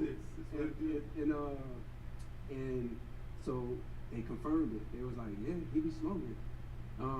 So right away, and looking back in retrospect, I'm so grateful my brother did this. And at the time, I was so like, I felt so like it was treason. But my brother was like, I'm telling mom, and he walked home. And I'm 6, of course I'm dumb. Yeah. But I'm like, I don't care. Like at 6 years old, I was like, you're gonna go and tell mom, and then she's gonna ask me, and I'm gonna say I don't smoke. Yeah. I saw it. You saw that. I saw it in my mom. I'm just gonna say I don't smoke. Let's go. So this is how dumb I am. Now the cigarettes are available. I go into the backyard right at this time, and we start smoking a cigarette, and I'm being cool, boom. And so my brother, about, 20 minutes later or something, walks to the backyard where he was at. And he was like, Jermaine, he was like, Mom wants to see you. I'm like, all right. Like, I'm like, okay, like, all right, so what? So I'm walking home, no fear. I have there's no worry. No worry at all. Nothing's gonna happen. And I walk in the house, and she's like, Jermaine. I'm like, yeah, Mom. And she's like, what's this I hear about you smoking cigarettes? I'm like, huh? I'm like, huh? She's like, come here. And I walk up close to her, she was like, say something. I was like, what do you mean say something? And when I said it, she bent down.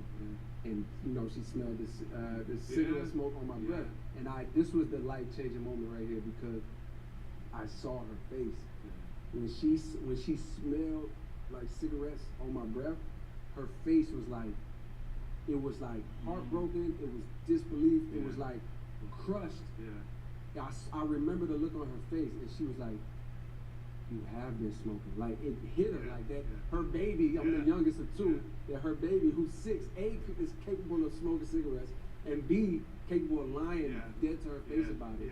So it hit her, and I'm pretty sure, and my mom was not the type to give the whoopers that would like be relegated to my stepfather down the line, but I think I got one right then and there because it was just like an emergency situation that I feel like she had to do. But honestly, I don't even remember the whipping because, matter of fact, I know she gave me a whipping because her boyfriend, who ended up becoming my stepfather, came home, and he usually was like the disciplinarian, and he was like, when he told me, he was like, I heard about what happened. He was like, I'm not gonna whip you because I heard your mom already did it. So she must have whipped me. But my point is, I don't remember that part. All I remember was her face. And the reason why I think that was the life-changing moment, to where after that I didn't need much correction, I became a self-corrector, is because that was the first time that I became aware that, like, oh, my actions can hurt someone else. Like, things that I do, my decisions can hurt somebody else. You know what I mean? Not just they say that a kid doesn't even develop that until like 10, 11, 12, like that, to think outside of them. Right. So to get that at 6, to be like, whoa, obviously you were like growing up, I mean, that wasn't to figure that out, first of all, to be smoking at 6, like that's a whole different. It blows my mind. I mean, and then to remember, I don't know if your reaction was when you say you moved other people. Was it like I feel bad that I hurt my mom, or was it I really screwed up? I don't know how a 6-year-old even does that. I think it was, you know, this person I really love and care about. I let him down. I lied blatantly. Yeah. You know what I mean? Yeah. And I was doing something that. Disaster kid. Yeah, it's crazy. So you had so then from that you learned that was a moment for you. Like you remember that. Obviously, that's a big. 30 years later, you got that's a big that's thing in my life. It never went away. Yeah. And then so your brother had a part. Your mom. When I talked to you when we met, I asked you about when you thought you were. I don't know. Music came first as a love or basketball. Which one was it? When you realized. I mean, it depends because, like making music, you mean, or like versus playing basketball? Here's the only way I can relate to it because I don't have two things. I don't know if you feel like you have two things. It seems like you do. It seems like you love basketball. Obviously, you love music. I don't know if you rank them. I only know people ask me about basketball.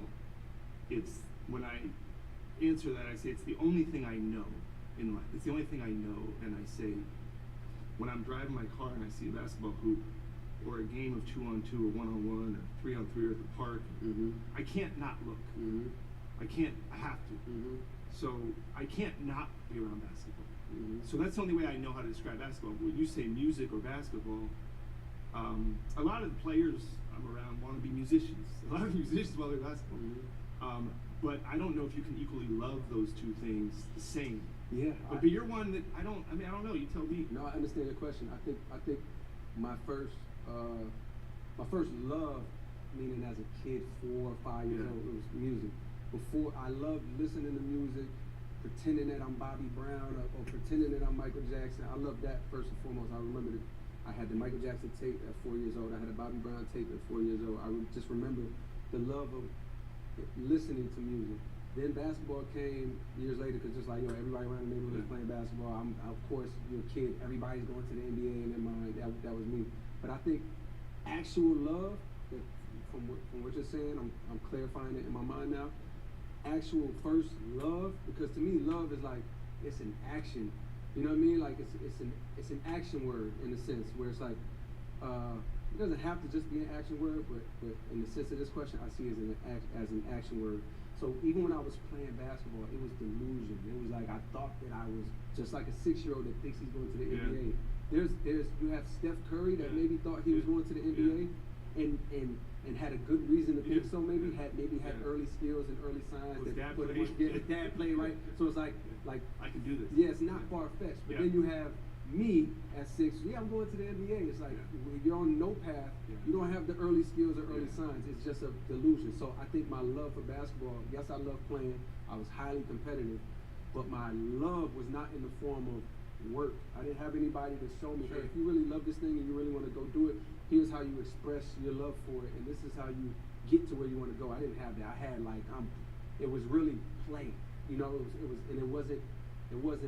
Love is like hard in a sense. You know, it's like a family, like having kids, having a wife, having a husband. Pain. It's work, it's discipline, it's sacrifice. And the first thing I ever did that for in my life was music. And did you think that you had a chance in music? Did you know? Because I'm around. You wonder why people, your children. I talk to other musicians. Their children and they believe there's somebody that showed them this is possible. They're around it. And then they think, well, my dad did it. It ain't no big deal. Same as the NBA. You get a lot of players that parents played, and once you break through that, I can do this too. It actually there's momentum to that. Yeah. So your kids, you probably already know this. Their chances of being in music are exponentially great. Whether they're talented, just because they know dad does this. So what made you think that music could be that for you, or did you not think that way? I did. I had delusion, and But was it really delusion? Because you talk about NBA delusion, you go, that's just a dream every single. But you thought it was the same for music. It was the same. I'm talking about as soon as I started, as soon as I ever wrote my first rap, I'm the type of person where like. You mean you had delusion like I can do this in a good way, Yeah. Because I'm hearing it like, good because you said delusion. I view delusion in two ways. Okay. One, this person has no clue. They're nowhere near what they're talking about. Okay. The other delusion that I view is not in a negative. I got you. You have to have a delusion. So was the delusion about basketball the net? Yes, my delusion about basketball was well, they were both equal. I got you. They were I both understand equal. that. They were both Yeah. equally far-fetched, but they were both necessary. I see. If Steph Curry is not delusion, his father's delusion. Yeah. But maybe Allen Iverson is delusion. Mm-hmm. You know what I mean? Maybe that's delusion. You got don't have the size. You don't have a father who's X, Y, Z. So, but regardless, I think that anybody that's shooting for something extremely high, you have to start with a little irrational. A little irrational, because if you were to let logic or rationality, you wouldn't make it, because too many everything. obstacles. The numbers, the odds. You can't do that. The odds aren't in your favor. But to your question, the delusion about music, I'm honestly that person to this day, and I really appreciate it about myself. It's a strength. When I start something, if I golf for the first time seriously, like me and my friends really had like a competitive outing. I don't golf, but I like saw improvement in the day, and then in the next day. So my mind instantly goes to, I still have the same delusion from when I was 6 and 12. My mind instantly goes to, I wonder how good I could get if I did this every day. How good could I get? Could I, and I shoot for the highest thing that my mind will allow me to acceptable level of delusion, and then I try to say, well, maybe I'll get to that, you know, and maybe I won't. But I start with a seed of delusion. So basketball was like that. It didn't pan out because I But when you were 12 or 13 or 14, when you started thinking about like they ask kids, what do you want to be? Would you have checked, or would you have thought rational? Did it start feeling like music is a better path for you, or was it always just like basketball's there? Because you told me you got cut from your teams, and that was the moment where it was a shock. It was a shock to you. And then you told me what you did with it. Yeah, got cut twice, from 9th and 10th grade. Yeah, and then you were just, how does this happen to me? That's what you told me. My first time. You were kind of like, this isn't. I'm supposed to be. Oh, me? Yeah. I had no what do you call it, organized basketball experience outside of rec. I didn't play middle school because my middle school didn't have a team. I went to some little specialized middle school that they tried for the first time. So yeah, when I got cut my 9th grade year, I'm looking around like, well, how are you gonna cut me? Instead of looking in the mirror like, bro, you're not even really that good. Like I started making excuses. Oh, but I'm better than this guy, better than this guy. It wasn't until the next year when I got cut again where first time I had to look in the mirror like, oh yeah, why did you get cut? Oh, you never worked. You didn't. Did you? That was all you to figure that out. Yeah. It wasn't like a coach where you go, coach, and the coach goes, you don't even practice, you don't even play, you don't even try. It was you. Yes, I had to realize. I had to get punched in the face 2 times. That was gut. I love basketball so much, and my delusion was high. So to get cut from the team was a gut punch. You know, I literally could have cried when I went and looked at the list and my name wasn't on there. It was like, you know. And so the second time, now I'm so grateful that I got punched in the face twice, because it's like, well, wait a minute. If I only got punched that one time, and I know some people in my life, they get punched that one time, that's it. They'll never go try out again. The pain of that was too much to ever go back. I'm so grateful that it was like, nah, I'm gonna go back, I'm gonna try again, and I got cut again, and it was the world saying, well, of course you got cut. Like, I had to take a look in the mirror. But to your question though, I forgot to mention this. Where did the delusion come from? I think I really believe, you know, when your parents tell you can do anything, you can be anybody. My mom was big on that. Okay, I got you. She was big on like filling me with you can do whatever. You know, Jermaine, you can do whatever you want to do. That's a big. Yeah. A lot of people go the other way with that. That's interesting that your mom, like, you remember that part about you can do this, you can go do this. Jermaine, you can be. It wasn't even anything specific. Were you like, I know? When you heard that, were you like, yeah. Or was it encouraged? Did you need that? I felt like I knew, but it helps, mom. But honestly, I mean, I was 5, 6, 7, 8 years old. I think she was. Yeah, she was hitting me. She was like implanting that in me. So it was like, but I think the confidence I had was quiet. If you would have asked me when I was 13, 14, 15, 16, 17 what I was gonna do, I would have never said out loud, I'm gonna be a rapper. I would have never told you that, because I believed it, but why wouldn't you tell me? Because I knew that you wouldn't believe it. And I didn't want anything that you had to say. I didn't want. Because if you tell me and I go, come on, Yes. You don't want to hear that. I wouldn't even tell my mom. Like I went to school at St. John's, because in my mind I'm like, at this time the music industry was way different, and the music industry was in New York. Yeah. That was it. It was budding, starting to bud up. Is that why you went to St. John's? That's why I went to St. John's. Because in my mind it was a quiet play of, I'm doing music at a high level. I know this is what I want to do. I have to be around the music industry. Delusion. I thought it was. Tell anybody that? Why you chose St. John's? No, that's what I'm saying. I never. Nobody. No. Brother? No. Nobody. No. It was all inside. I even tell my mom, like, yeah, she the one that had to pay for the school. You know what I mean? I was just like, she knew I wanted to go to New York, but I never said out loud, Mom, I want to go to New York because I'm gonna be right next to the music industry and I'm gonna make it happen. I was like, yo, I have to keep all of this. And then you do that, right? And you're there. And what was the first time you got recognition for what you were doing in a way where you could say, yeah, did something happen where your first album or mixtape where then you could say, yeah, this is what I'm doing? In basketball, I never had any evidence that I was as good as I thought I did. Okay. Never. Okay. Like I could, against average guys, I could dominate. Yeah. But there was never a time where I went against the best player on the high school team. Where you could really see it. In music or in rapping at 13, 14, 15, 16, and my whole teenage years, I got that validation constantly. Because I would always go up, because it's a rap scene in Fayetteville where I'm from. Yeah.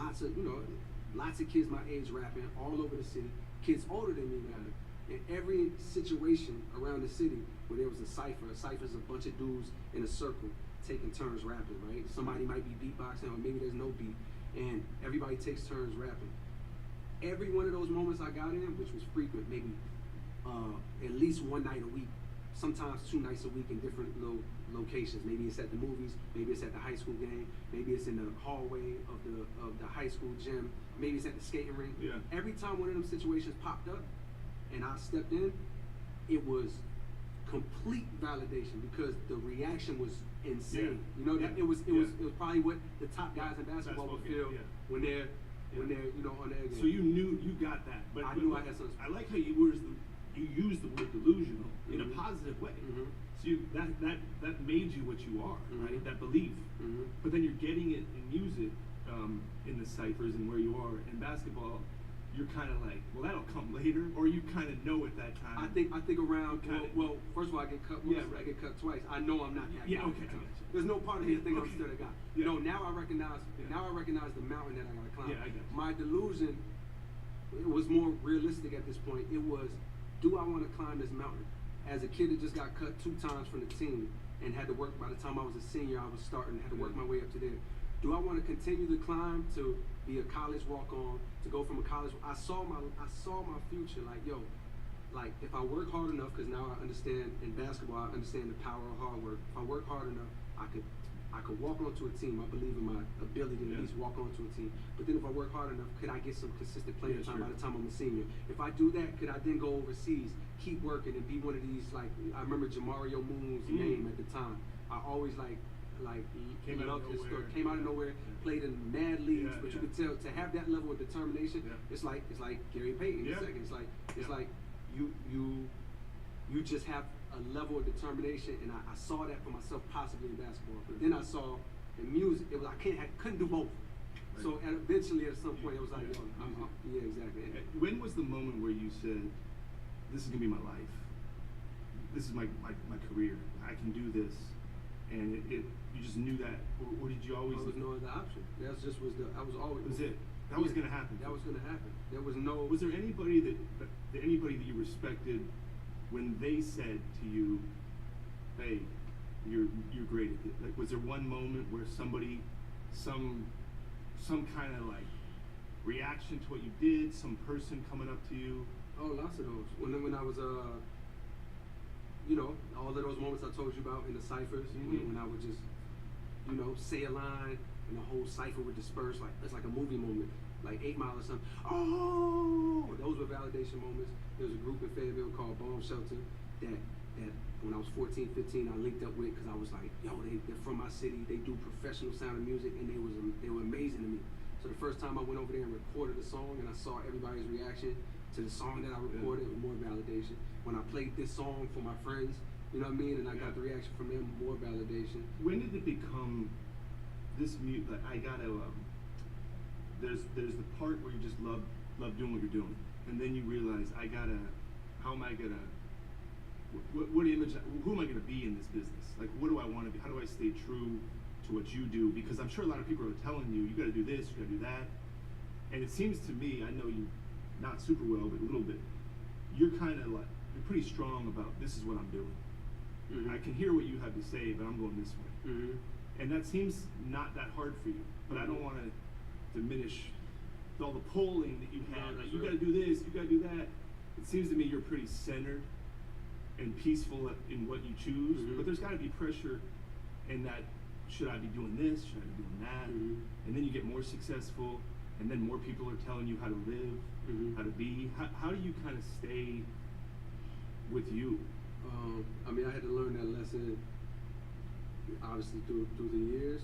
You know, I was very confident in the beginning and very, like, sure of myself, and sure of, like the things that me and my team are excited about. I got a partner, Eve, you met Eve, and we've been rocking like this from very early on. So I was very confident in that in the beginning, and then, you know, you get a few projects in or out, you know, the pressure starts to build, it's not going exactly how you wanted it to go, and then the pressure hits. You know, like when the pressure hits, that's Do you remember when that happened? Oh, Was yeah. there like a moment? Yeah, Or was it just, I mean, yeah, it was over a number of years. Yeah. It took me a while to even Really? recognize it. Yeah, But it well, was I was happening. always feeling it, but Yeah. it took me a while to recognize that, oh wait, this has been here for a few Yeah. years. You know what I mean? This thing. But once I felt that, this was like maybe 2 albums in. Once I felt that, the minute I recognized that this feeling, this pressure had been causing me to move a certain way and make certain decisions, once I became fully aware of it and like had that honest conversation with myself, now came like the remedy steps, you know what I mean? Yeah. Like, okay, well, what do you do about this? How do you fix this? And that answers your question about, that's when I began to move more true to get back in tune with what's true to me. What was pushing you? Did you feel like you were getting pushed outside? Like, you gotta do something different. You gotta play different music. You gotta change your image. What was pushing you away from what felt authentic to you? Yeah, I think. What was it? You gotta make more albums. I don't know. No, it was man. It's hard to explain but at that time and probably still, rap music specifically, very nuanced and opinionated game. It's not like basketball where it's like, yo, like, if you won, you won. We know who won the championship last year. Yeah. You know, there's no opinion about Yeah. who won the championship last year. Like, nah, like y'all got that. Mm-hmm. Basketball is not like that. Music is not like that. Music is almost like, at least at that time, music is music. But the sport of rap is more like, if to win the championship, you had to get all this panel of journalists and fans to vote, a mixture of MVP voting and All-Star voting combined determines who's gonna have the crown, and that was always important to me as a kid rapping. It wasn't just, oh, I want to make it as a rapper. No, I'm competitive. Oh, I want to be hands down known as nobody's coming close. You know what I mean? And I think it's the same, honestly, with a lot of basketball players who strive for that top tier. The absence, when you're not getting that universal praise of you know, I'm hands down the best, I think it could cause some tension and you had to let go of that? Huh? Oh yeah. I had to let go of that. So did you think you deserved it? Do I from now think I deserve it? When you were in that moment, you're like, why aren't they? Of course. Okay. Similar to the kid that got But do you think? So you're sitting there going, why is it not coming? And then you realize, I can't wait. I can't do it for that. Yeah. And actually, because you realize that's not what it's about. And it actually never was.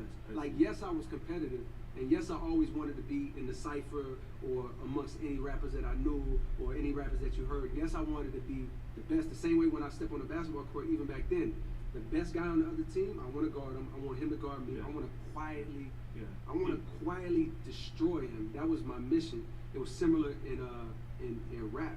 So although that was a part of it, I still, the dominant thing of why I did music was because it was a love and a passion, and it was the first thing in my life that I could sit down for hours and hours and hours and just stay on this journey until I'm done writing this song, or and I could sit and record for hours, just done from love. So I think at a certain point, the desire for that started to overcome. The process started getting off. Yeah. Yeah. So I had to. And what is that person? The thing you wanted, that number one. What does that rapper get? What do you get? What like? Yeah. And first of all, it doesn't exist. Yeah, it never like, existed. But you know what it was back then? It was the critical. It was the I had. You needed the Oh man, I had what I had was almost to the point where I wasn't even appreciating it because I was so worried about the thing that I didn't have. But what I had was like this love from people and everyday people that live in their life to this music, you know what I mean? And like really like, oh bro, this got me through such and such. Boom, they're really resonating with what I'm saying.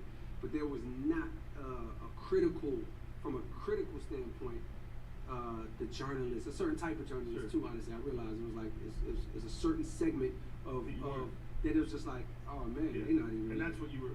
Oh, I mean, it was just it's just one of the things that wasn't there. Sure. So I never grew up like I want you guys to love me. But in the midst of the game, when it wasn't there, it was like, wait, why is that not over there? And then you start focusing on like you start looking more at least I did, start looking more at like the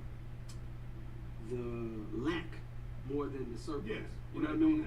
Yes, and that was a big part of what I didn't have was like that side of things, as well as there was other. It wasn't like unanimous amongst the people, but that was the stuff that really like got to me. Like I remember really being like, you know, why am I not on that list right there? Like it's like they only put one of those songs over there, but this song is better than that song, and it's only number 31, and they trying to say that these songs are better than that. There was like, and mind you, this wasn't stuff I was saying out loud.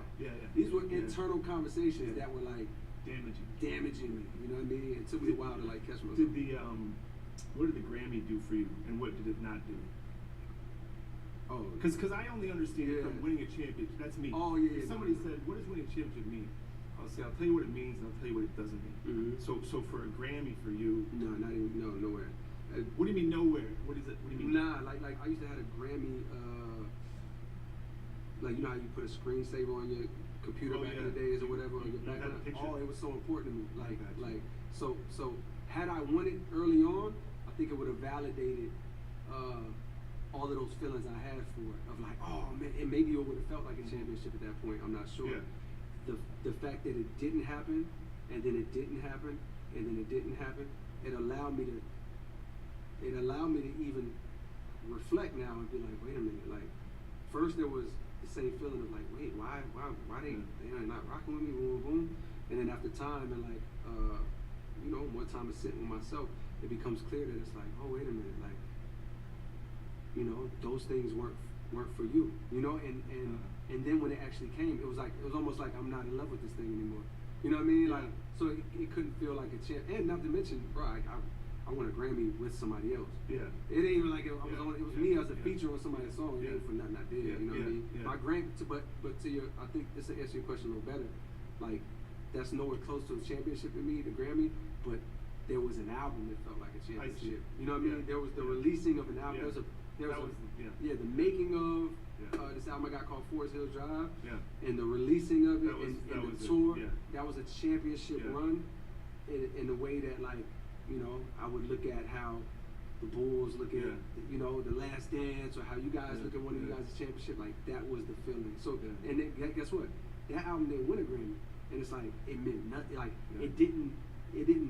A Grammy didn't increase my enjoyment or decrease my enjoyment. If that album would have won a Grammy, it would have it wouldn't have added. Yeah. You know what I mean? It Yeah. wouldn't have changed my experience. You know what I mean? Yeah. And the fact that it didn't win didn't change my experience. It was like that was what a championship felt like to me. Yeah, it's interesting because in 2015 we won, and it was overwhelming. And then in 2016, we had the best record ever. Beat the Bulls, 73-9, and we lost. That was the year we were down 3-1. We lost in the bond. And most people would say, pretty cavalier, that record doesn't matter. You guys didn't win a championship. And I heard that a lot. You guys blew it. And then I realized, for me, I said, I get to decide what that 73-9 means. For me, I get to do that. You don't get to do that. Just like you don't get to decide. I don't decide what a Grammy means for you. I don't decide. You don't decide what a championship means for me, or that record, or whatever it is. But you're much more. I can't imagine being you in a world as known as you are, where people are telling you how to feel. How do you choose? Like, who gets in your life? Because I can imagine I would be kind of closed. I would be almost unhealthy. I don't want to hear what anybody has to say. But you're 6 years old, going like, I got this. That it almost strikes me as you're the type of guy that. Who do you ask for help for? Who helps you?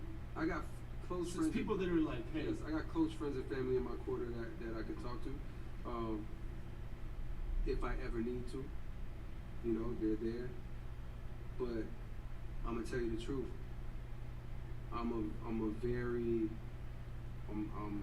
feel blessed and lucky to be like this, but I'm a self-soother, and not in a way that's like,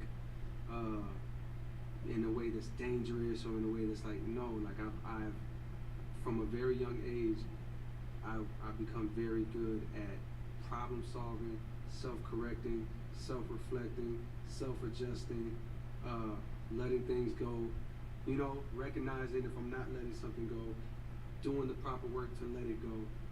So I'm not often overwhelmed. Like those years that I told you about, that was overwhelming. Yeah. And I handled that dolo. There's things that I talk about that part of my life now with people that are close to me that were around back then. And it's like, oh yeah, I didn't even know that was happening. Like that's their reaction to me. So yes, I have people. If I need people, I have people that I can go to. But I honestly prefer even to do that on my own. How personal? People say one of the healthiest things any of us can do is journal. In your music, do you feel like you're journaling? Like how personal? What song that you wrote or lyrics was the most raw? Was the most like, this is me? Oh man, it's too much. It's too many. There's a lot of them. No, it's so many. Because I think that's kind of healthy. Yeah, that's you know you're making a great point. Yes, you're making a great point. And for me, in the beginning, because it's kind of that was it. That was my way of venting, saying. That was my way of communication. Even was, and that back then it was much easier because nobody was listening.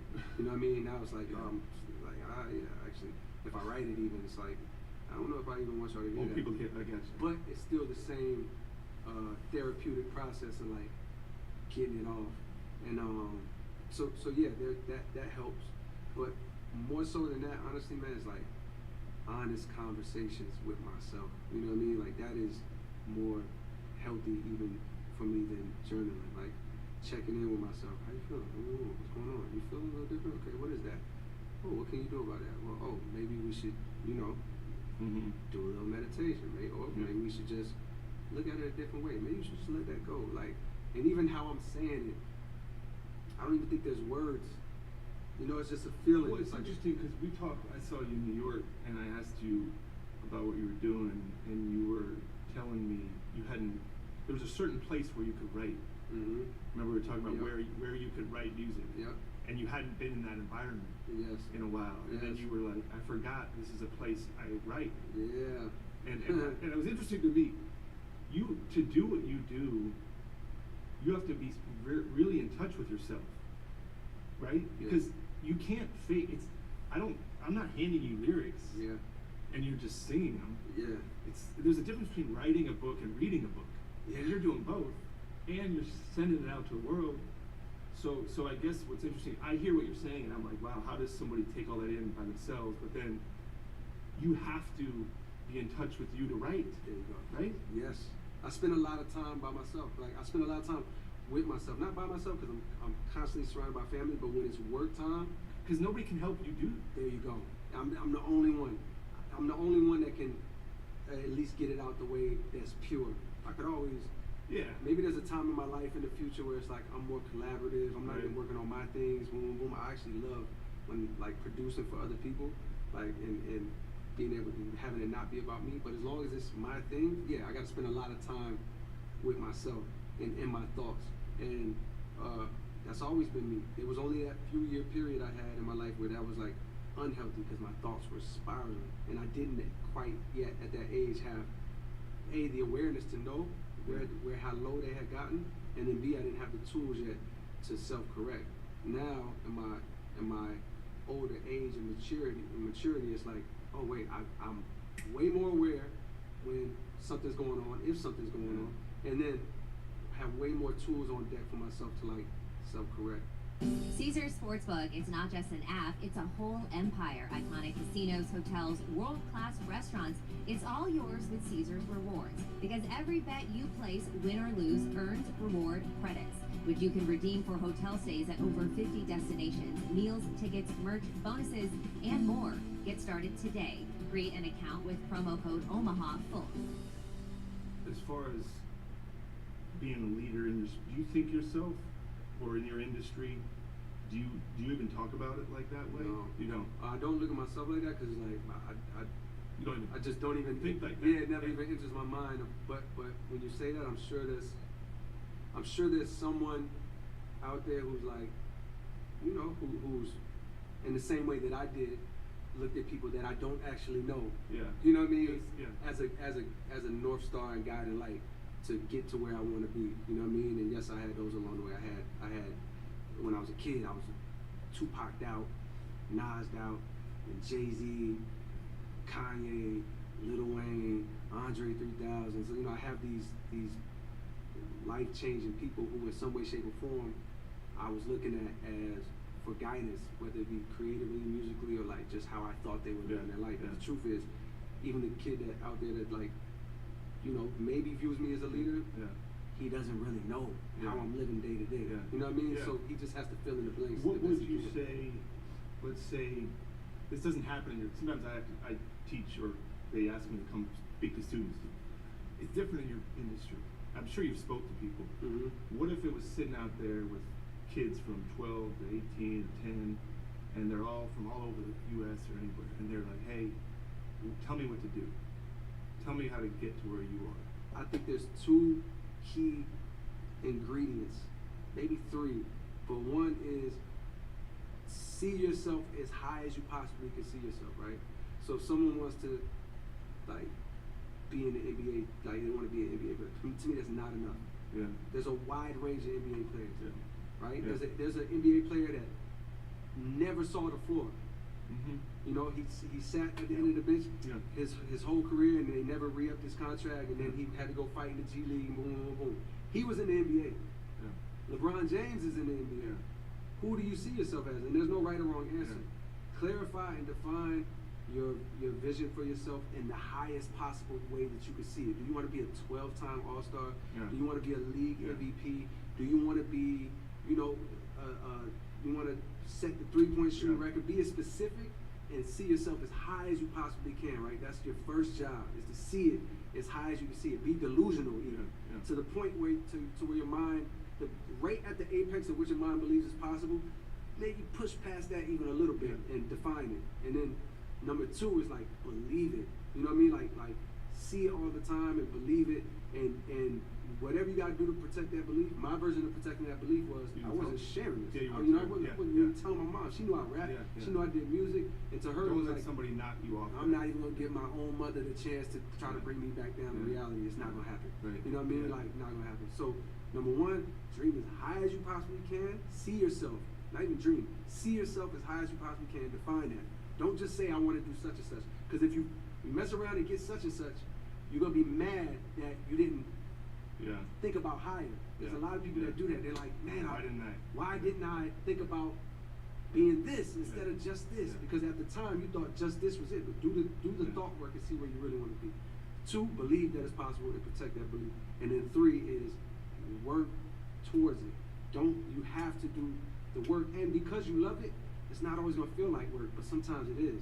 I'm sure there's times where Steph is in the gym or like waking up and it's like, I don't really actually want to go strength train, or I really don't want to go put these shots up. I'd rather chill with the family, but I'm gonna go do it because I know my ultimate goal is championship. My ultimate goal is X, Y, and Z. So he goes and does it. And then within the work, he probably finds joy when he's there. I'm assuming. Never had this conversation with him, but I'm assuming while he's putting up his shots, while he's working on his moves, while he's doing strength, he finds the enjoyment and the presence in it. But it's still work. Yeah. You know what I mean? Like it's still work. So those are like the 3 things that I would tell anybody, whether they're 10 years old or 30 years old. You have to see yourself in the highest. And the world will fill in the rest. You know what I mean? The last thing you said is about loving the process, right? Because if you don't love the process, like you're right. If you every time you had to perform or write your lit, you're like, you wouldn't be great. But if you get excited doing it, and you look up and you go, man, I've been doing this 3 hours. It feels like 10 minutes. That's the greatest of the, because there's talent, right? In your music, you won't say who it is, but you go, that dude's talented. He doesn't work. Or she's great. She doesn't work. Right. Or that person's not that talented, but they work. Now you get both. You get where you want it. That's what you're talking about. You get talent and heart and love in the process, and doing it for the reasons that you started doing it for, which were because you love it. And you can push back on the fame and money and the noise and go, no, I'm going to keep doing this for the reason I started doing it. And you like it. But that's hard. Especially with, like, in our business, the guys get guaranteed money. You can score 2 points tonight, you can score 50, and you get paid the same amount. So Complacency is different. It's hard it's hard to not get complacent. Actually, I guess you could say it's hard, but you have to work. You have to do the work to find new ways to fall in love with it. And yes, there's many ways to fall out of love with it. But time, money, success, bitterness, things didn't go the way you wanted to go. There's many ways to reasons to retract. But if it's a high goal, you set the highest goal, I think that's a problem. Like, people. I think they're afraid. I think a lot of people are afraid. You don't seem like you were to set that goal. Oh yeah. You understand? There you go. I know what you're saying. Yes. I was afraid. If you had told me I want to be GM, and I met you, and we were talking, and you said, hey, why don't you try to win 4 championships? I would have told you, come on. Don't put that on. Don't say that. I'd be like, I just want to try and do it the right. I'm not you. That's pretty unique to think it and then believe. Even when you're saying it, you can feel that that's true to you. I'm envious of that. I'm kind of like, I wish I thought that way. Now, you know what I'm envious of too, to that point, is because I also think that, like, the way that I said is valid for someone that wants to live that life. But I also think another valid way to live is, I'm envious of people who don't have strong desire or strong vision and don't have something. They live a peaceful life and an enjoyable life, and it's like, I go to work, I like my job, I like my salary. I'm not trying stupid rich, but I love my family. I come home, life is amazing, and they live their life like that. And I think that is just as valid. I think they're equally valid, and I don't think I don't think anyone should feel, because I've come across people who maybe, because we live in a a society and a culture that pushes. It's like a hustle culture and work hard, and I think people could feel almost guilty or like insufficient for not having some great dream to dream. And I'm like, no, it's a blessing to be satisfied, to be at peace, to be content with life. You know what I mean? Like, I have this job, I have this family, I have this is music, but I don't need to be. I don't need to be that guy. I'm cool with this. You know what I mean? And I think that I'm envious of that. It's interesting you would say that, because you live and you've met the people you've met people that are supposed to be the best people, right? And then you realize this person's not great. They're just rich, or they're just famous. And then you see that family you're talking about, that hypothetical guy, husband and wife has a job, and they come home and they're happy. And you look at it like, that's not better than that. Right. But our society doesn't work that way. You understand? Like, we're fighting, because when you're on Instagram and Twitter, that person's life is perfect. And you go, no, I know that person. That life is not. You don't want to be around that person. You know, but that's when you I think I would love everybody to meet all these people. Okay, you met him, nice. Well, I don't really want to hang out with them. Sure, they were very nice. Yeah. And then you go, there's a nice family over here. What's wrong with that? Our family. You know, so, last question. What do you hope, I asked a lot of people this morning, with children, what you could wish in life for them? Because I tell people, I'll help you if you think. A lot of people, you see these parents at a sporting event with their children, and they're going crazy. You're going to see, I've seen it. I kind of look at the parents and say, what are you doing? And then their kid's the best kid, or their kid's not playing enough, or something's not fair. And I look at them and I go, what do you hope happens? What are you hoping for? Well, I hope my kid gets a scholarship. Okay. Okay, so, but you've been traveling around the world, you're going every weekend, you know, your other kids are here, this kid's better than them, so you're with him all the time, like her. So they get a scholarship, then what? Well, then I'm like, take the college. So what happens to your kid? That hope, then what do you hope happens after the scholarship? Well, that they're the best player on the team. Okay. So what does that mean? So then we'll go to the games. And like, okay, you're gonna move to the college, you're gonna go to all their games. Then what? I want them to go pro. Okay. What do you think that is? Well, they'll be rich. Okay. So there's a lot of different levels of being a professional athlete. What if you want them to play? Oh, I want them to be the MVP. Okay. You know what comes with that? You know how hard, you know what that is? You know what kind of life that is? So you talk these people, I'm like, I've seen this path. And I go, what about, like, I just want my kid to be a decent kid or a husband, if I, you know. But they may not be you know, I don't know what you even want for them. I don't even know. No, like, I don't know. Honestly, I don't even think about those things. Like, of course, there's curiosity. Yeah, there's curiosity about go? What will become, what will the interest be. But there's no wish or hope in terms of what it is. It's more curiosity about what. I think my wish and my hope is more like I just want you to cut down the time that it took me to the thing that I learned at 30. I hope you can learn at 15 or 16. I just want you to be able to cut down on. I want you to be able to learn the lessons that can lead you to peace quicker. Because I know what life is like trying. I know what life is like, and when I say trying in this context in a bad way, I know what life is like to not be living in your peace and your comfort and your confidence. And I know what life is like to be living in your confidence. And you know what I mean? So it's like the time that it took me to get there on a more permanent basis, I flirted with it in my childhood and in my teens and in my 20s, but it was never solidified in it. You know what I mean? It was always attaching it to something. But I think I just hope that's what I hope for them. It's like, yo, whatever comes after that, it doesn't matter. You know what I mean? As long as you feel at peace and comfortable and you know, and that's really it. Like that would be the biggest blessing. Everything after that is a bonus.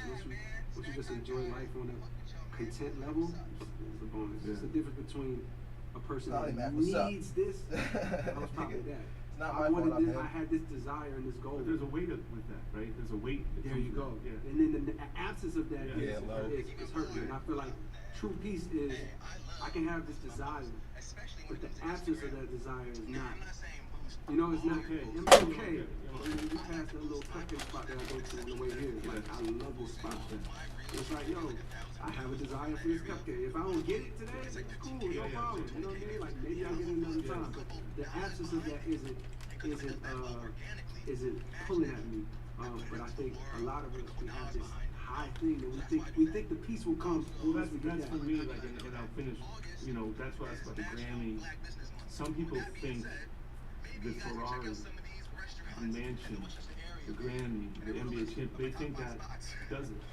there's this like mythical, once I get $1 million, once I get a platinum record, and I tell people like, I hope you get it so you can see. Because if you never get it, you always think it's the answer, and then you miss all the other answers. And I go, I hope whatever I gotta do this. If you were 20 years old, I'm like, what do you want to get? Yeah, I hope you get that. And you'd be like, why? I go, because you're gonna realize that's one small part of this whole. And I would say the sooner you figure it out, like you said about your kids, the sooner you get that, Grandma, you're gonna realize. If you get it when you're 70, you're gonna have wasted a lot of time thinking that was the thing. Yes, that's so far. Yeah. There you go. For sure. Appreciate it. Yeah, thank you, man.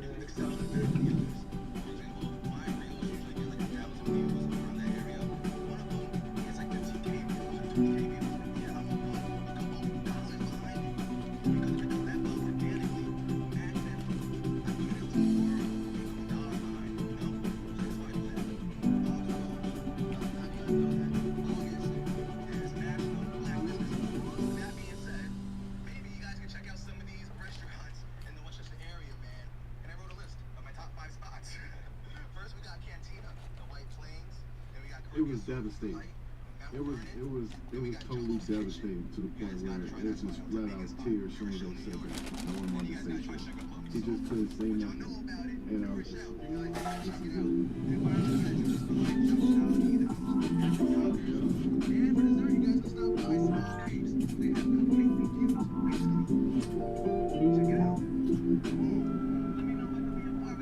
The Boardroom Cover Story, 35 to 35. Thanks for having me on the cover, man. It's only right. Of course it's only right. And it's also been 10 months since you have appeared on the Boardroom platform, your platform, our platform. So we here. It doesn't seem that long, man. I feel like we just been non-stop, though, for what's today, the Tuesday? last few years. I look up and 10 months has passed. No perfect timing, but to do it now for the cover. How do you feel when you see what we've started to build? I just get so excited about, like you said, the future. It's hard sometimes to stay in the present when you're building something like this, because you see how fast it's grown, and you see where it can go. It has our touch on it all the way through, our impact, our personality through everything. So it's been fun seeing the reception, seeing how many people really buy into what we like to do, seeing how we built this and curated this to fit our personality over time. Like you said, it's our baby, man. It's feeling like that. So in that 10 months, though, did you feel the need to have me on, or did you just had your head down and kept working? We have a good kind of push and pull where, like, there's times where I know the space you need, and then I know when you want to, like, impact, and then you know when I really need you to, and to think that we don't stop communicating clearly, right? Yeah. But I also just keep building and feel Jesus Christ. like I want to impress you and show you, because part of the way I got here was your belief in me, right? Like, I had done a lot of shit in my career, but it wasn't until you really gave me that, like, no, go, bro. And everybody needs that. You know what I'm saying? Yeah. And around that time, a lot was happening with us. We were at different points in our careers, but it was almost like a fork in the road for both of us. And like, where do you want to take this? We always tell the story of me, like, not having traditional partners anymore. And but around that time, we were trying to transition to what we wanted to do as a duo, we would say. And so all that stuff kind of aligned with our journey, and it dates back to like why we got into this and how we built it to now. It's so crazy. Crazy, and do you feel like thinking back to when we first even like met through Wale? Yeah. And Wale, I trusted Wale so much, and I respected his grind so much that anybody that worked with him or was attached with him, I felt like I could trust them as well. So Wale is a huge factor in all of this. As crazy as it sounds, he played a huge part in us even just meeting. He really did. But Wale knew that I love sports, so when he was like, yo, go meet KD at the Jay-Z concert, I'm like, what? And I didn't know y'all was such big sports fans. And media wasn't that big around that time, so I wasn't aware of who I was You know what I'm saying? That always amazes me. Like, you really didn't realize you were like famous. Like, I had just come off a nice rookie year. I was on TV all the time playing in the NBA. Like my stardom, I guess, started to grow around that time. But I had no clue of knowing. You know, nowadays you can see and get, you know, you just get the feedback and everything now. I had no clue around '08 of like who I was and who knew me. So when y'all showed the like level of this, I wouldn't say I was excited, but just kind of like, I felt like I was just one of the guys when I walked in there. It was a weird feeling. it feels like when you were in Texas, right? And you knew that you made this mark in Texas, but I remember you like not even realizing that you were a pro for sure. Like, you were like, I'm gonna come back to college, and then you just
Seattle, which in a lot of ways is like a college town, they love.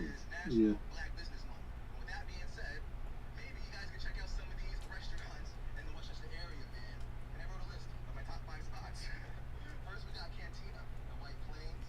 Dude, to have a $5 million home off the backs of open micers is the greatest achievement in human history.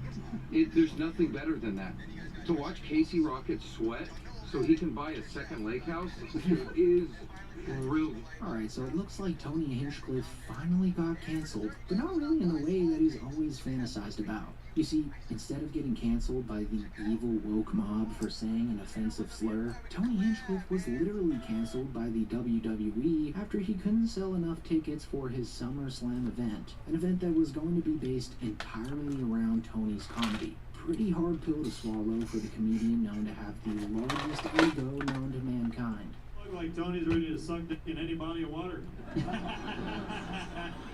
Yes. Go have your magic moment. This is the biggest thing in your career. Go do it. Go get it. Go get it. He's personal and turn a little bit. Go get it. They gave me a chance, you know what I mean? They gave a hungry wolf a chance. And this cancellation comes just 3 months after Hinchcliffe bombed horrendously at the roast of WrestleMania, which was so awful and in bad taste that the WWE removed all existing audio and video of it from the internet. I mean, you know you're bad at stand-up comedy when the WWE and its fan base all come together to agree that you're a hack. Like, these are the same guys that find Bert Kreischer to be one of the funniest men alive. So I think it's safe to say that this is now the biggest blunder to Tony's massive ego in recent memory. I mean, the last time he got a reality check this bad was when Donald Trump publicly announced that he's never heard of Tony Hinchcliffe, and in fact wanted absolutely nothing to do with him, especially after Tony's atom bomb at Trump's largest rally of the year. I have no idea who he is. Somebody said there was a comedian that joked about Puerto Rico or something, and I have no idea who he is. Never saw him, never heard of him, and don't want to hear of him, but... So for this video today, I wanted to explore the following question with you guys. Is Tony Hinchcliffe in 2025 an actual stand-up comedian? Or is he just a witty podcast host who knows when to throw in a good one-liner from time to time? Like, we all know that his show, Kill Tony, is massively successful. Like, I'm pretty sure in some metric that it's passed Joe Rogan's podcast recently. But when you strip away the live band and the world-famous comedian guests, can Tony Hinchcliffe really be funny all on his own? Well, to put this to the test, we have to look at the times when Tony puts on a show all by himself, which is pretty rare, but most recently happened around a month ago when he appeared on the YouTube channel Country Club Adjacent, where Tony tried to show the hosts of the show what roasts from a world-famous comedian really sound like.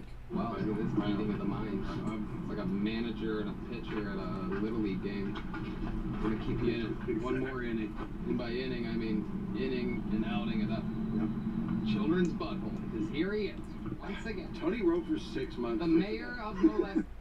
The dictator of dictators. The... There you go. N-word. This is a big deal because this is a special What other for him amenities do you have in your house? because the guys that his mom are on a billboard down there. I don't know if you guys see that. You see the guys up your mom? Can you zoom in on that? He also controls the weather, so this little gust coming from east to west might help him. You fart knocker.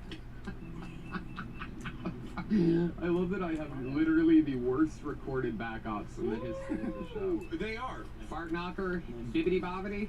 Remember hibbity bobbity? Tony, if we didn't edit, we would have nothing. And so he really tries his hardest to roast these guys here, but the jokes just never really land. And after a while, the guys he's with just start to belittle Tony right to his face. I mean, you have enough money to buy out Madison Square Garden, and you still dress like a broke piece of shit from Tallahassee, Florida. Like, when you pick your outfit, are you just like, I don't want people to know this is a real Rolex? I don't want people to know I have sex with Cam Patterson for money. That was much. Get down, too much. Gosh darn it.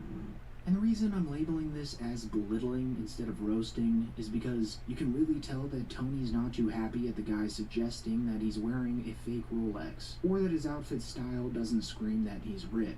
Because if there's one thing that Tony would be genuinely offended by, it would be from someone suggesting that he's not high class. But you know, he just blends in, like, he's clearly a man of the people with this fake golden Rolex watch.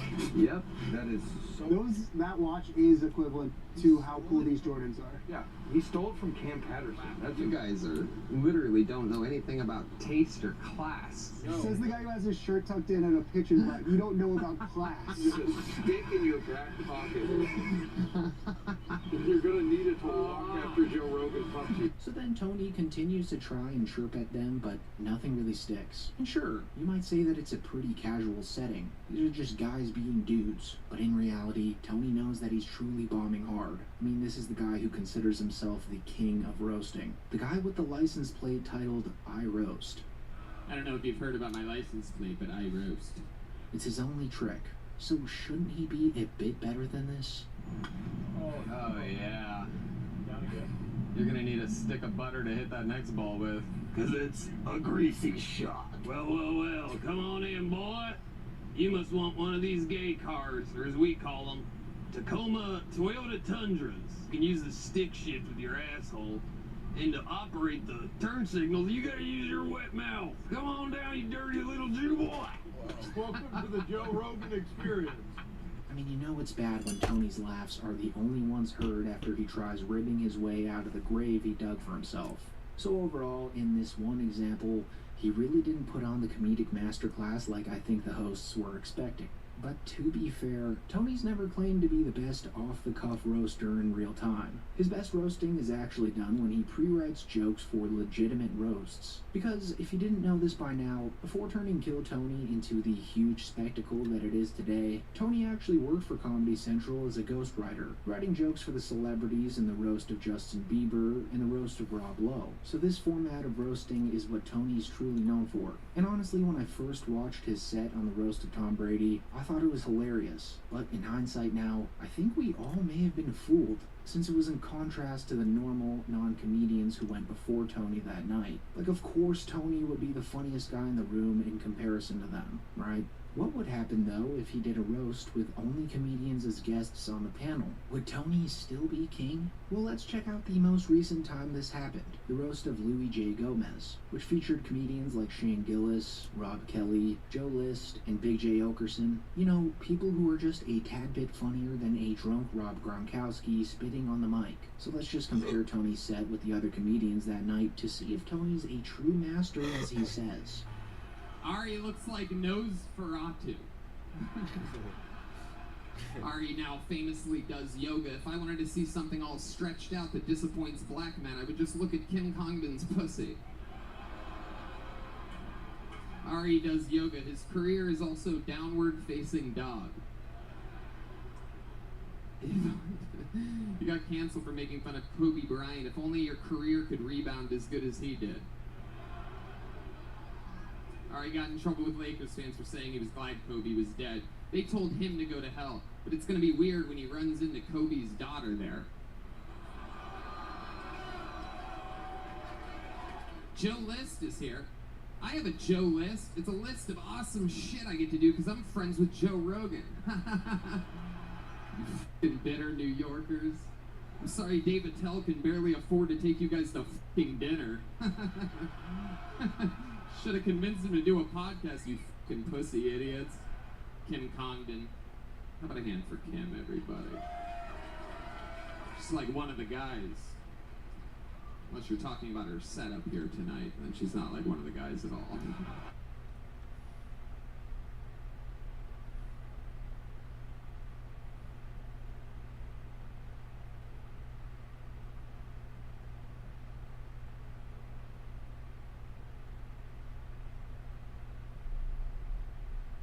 Good. On September 20th, 2022, officers responded to the Georgia Square Mall regarding a shoplifting progress. Loss prevention advised officers that a 58-year-old male was concealing merchandise and was headed for the door.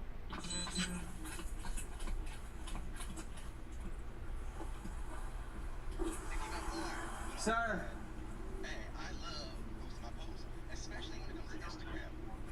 Sir, I'm Detective Franco with the police department.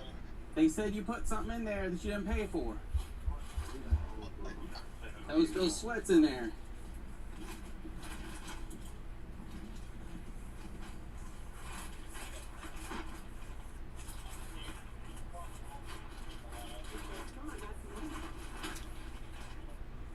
Alright, you got ID on you? Yeah, I get it. What's your name, man? Anthony Bell. Central. I'm out with Anthony Bell. Where are you from? Lincoln. You ever been arrested for shoplifting before? Man. Like how many times? What? Alright, so you only have like one conviction? No, that's all. Alright, well. I'm gonna tell you what's going on. I'm trying to have a surgery. Well, that's fine. Just come in there and work with us. We'll check your history. If you don't have a lot of history, might even just cut your citation, let you out of here. We do that. You're cooperative? What? I'm just making sure nothing else. I got a bag. Oh, a colostomy bag? No. Alright, cool. My sweatpants. Do you have sweatpants on under there? Okay. Just come in there with us. Like I said, you only have one conviction? I don't know, but if you want to hang out for a little bit, as long as he done got a bunch of history, he's saying he doesn't, we'll give him a citation. Let me ask you right now. Uh-huh. Let me take them off right here and smoke a cigarette. Well, let's go inside. Like I said, I'm not lying to you. If everything's cool, you might be leaving with her. What's your date of birth? March 27, 369 Central. Date of birth, March 27, 65.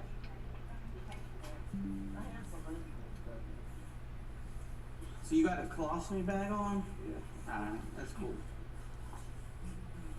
But you said only like one time. I'm live right now. It's kind of diabolical. I didn't even know you had Adobe. And I got 3 viewers.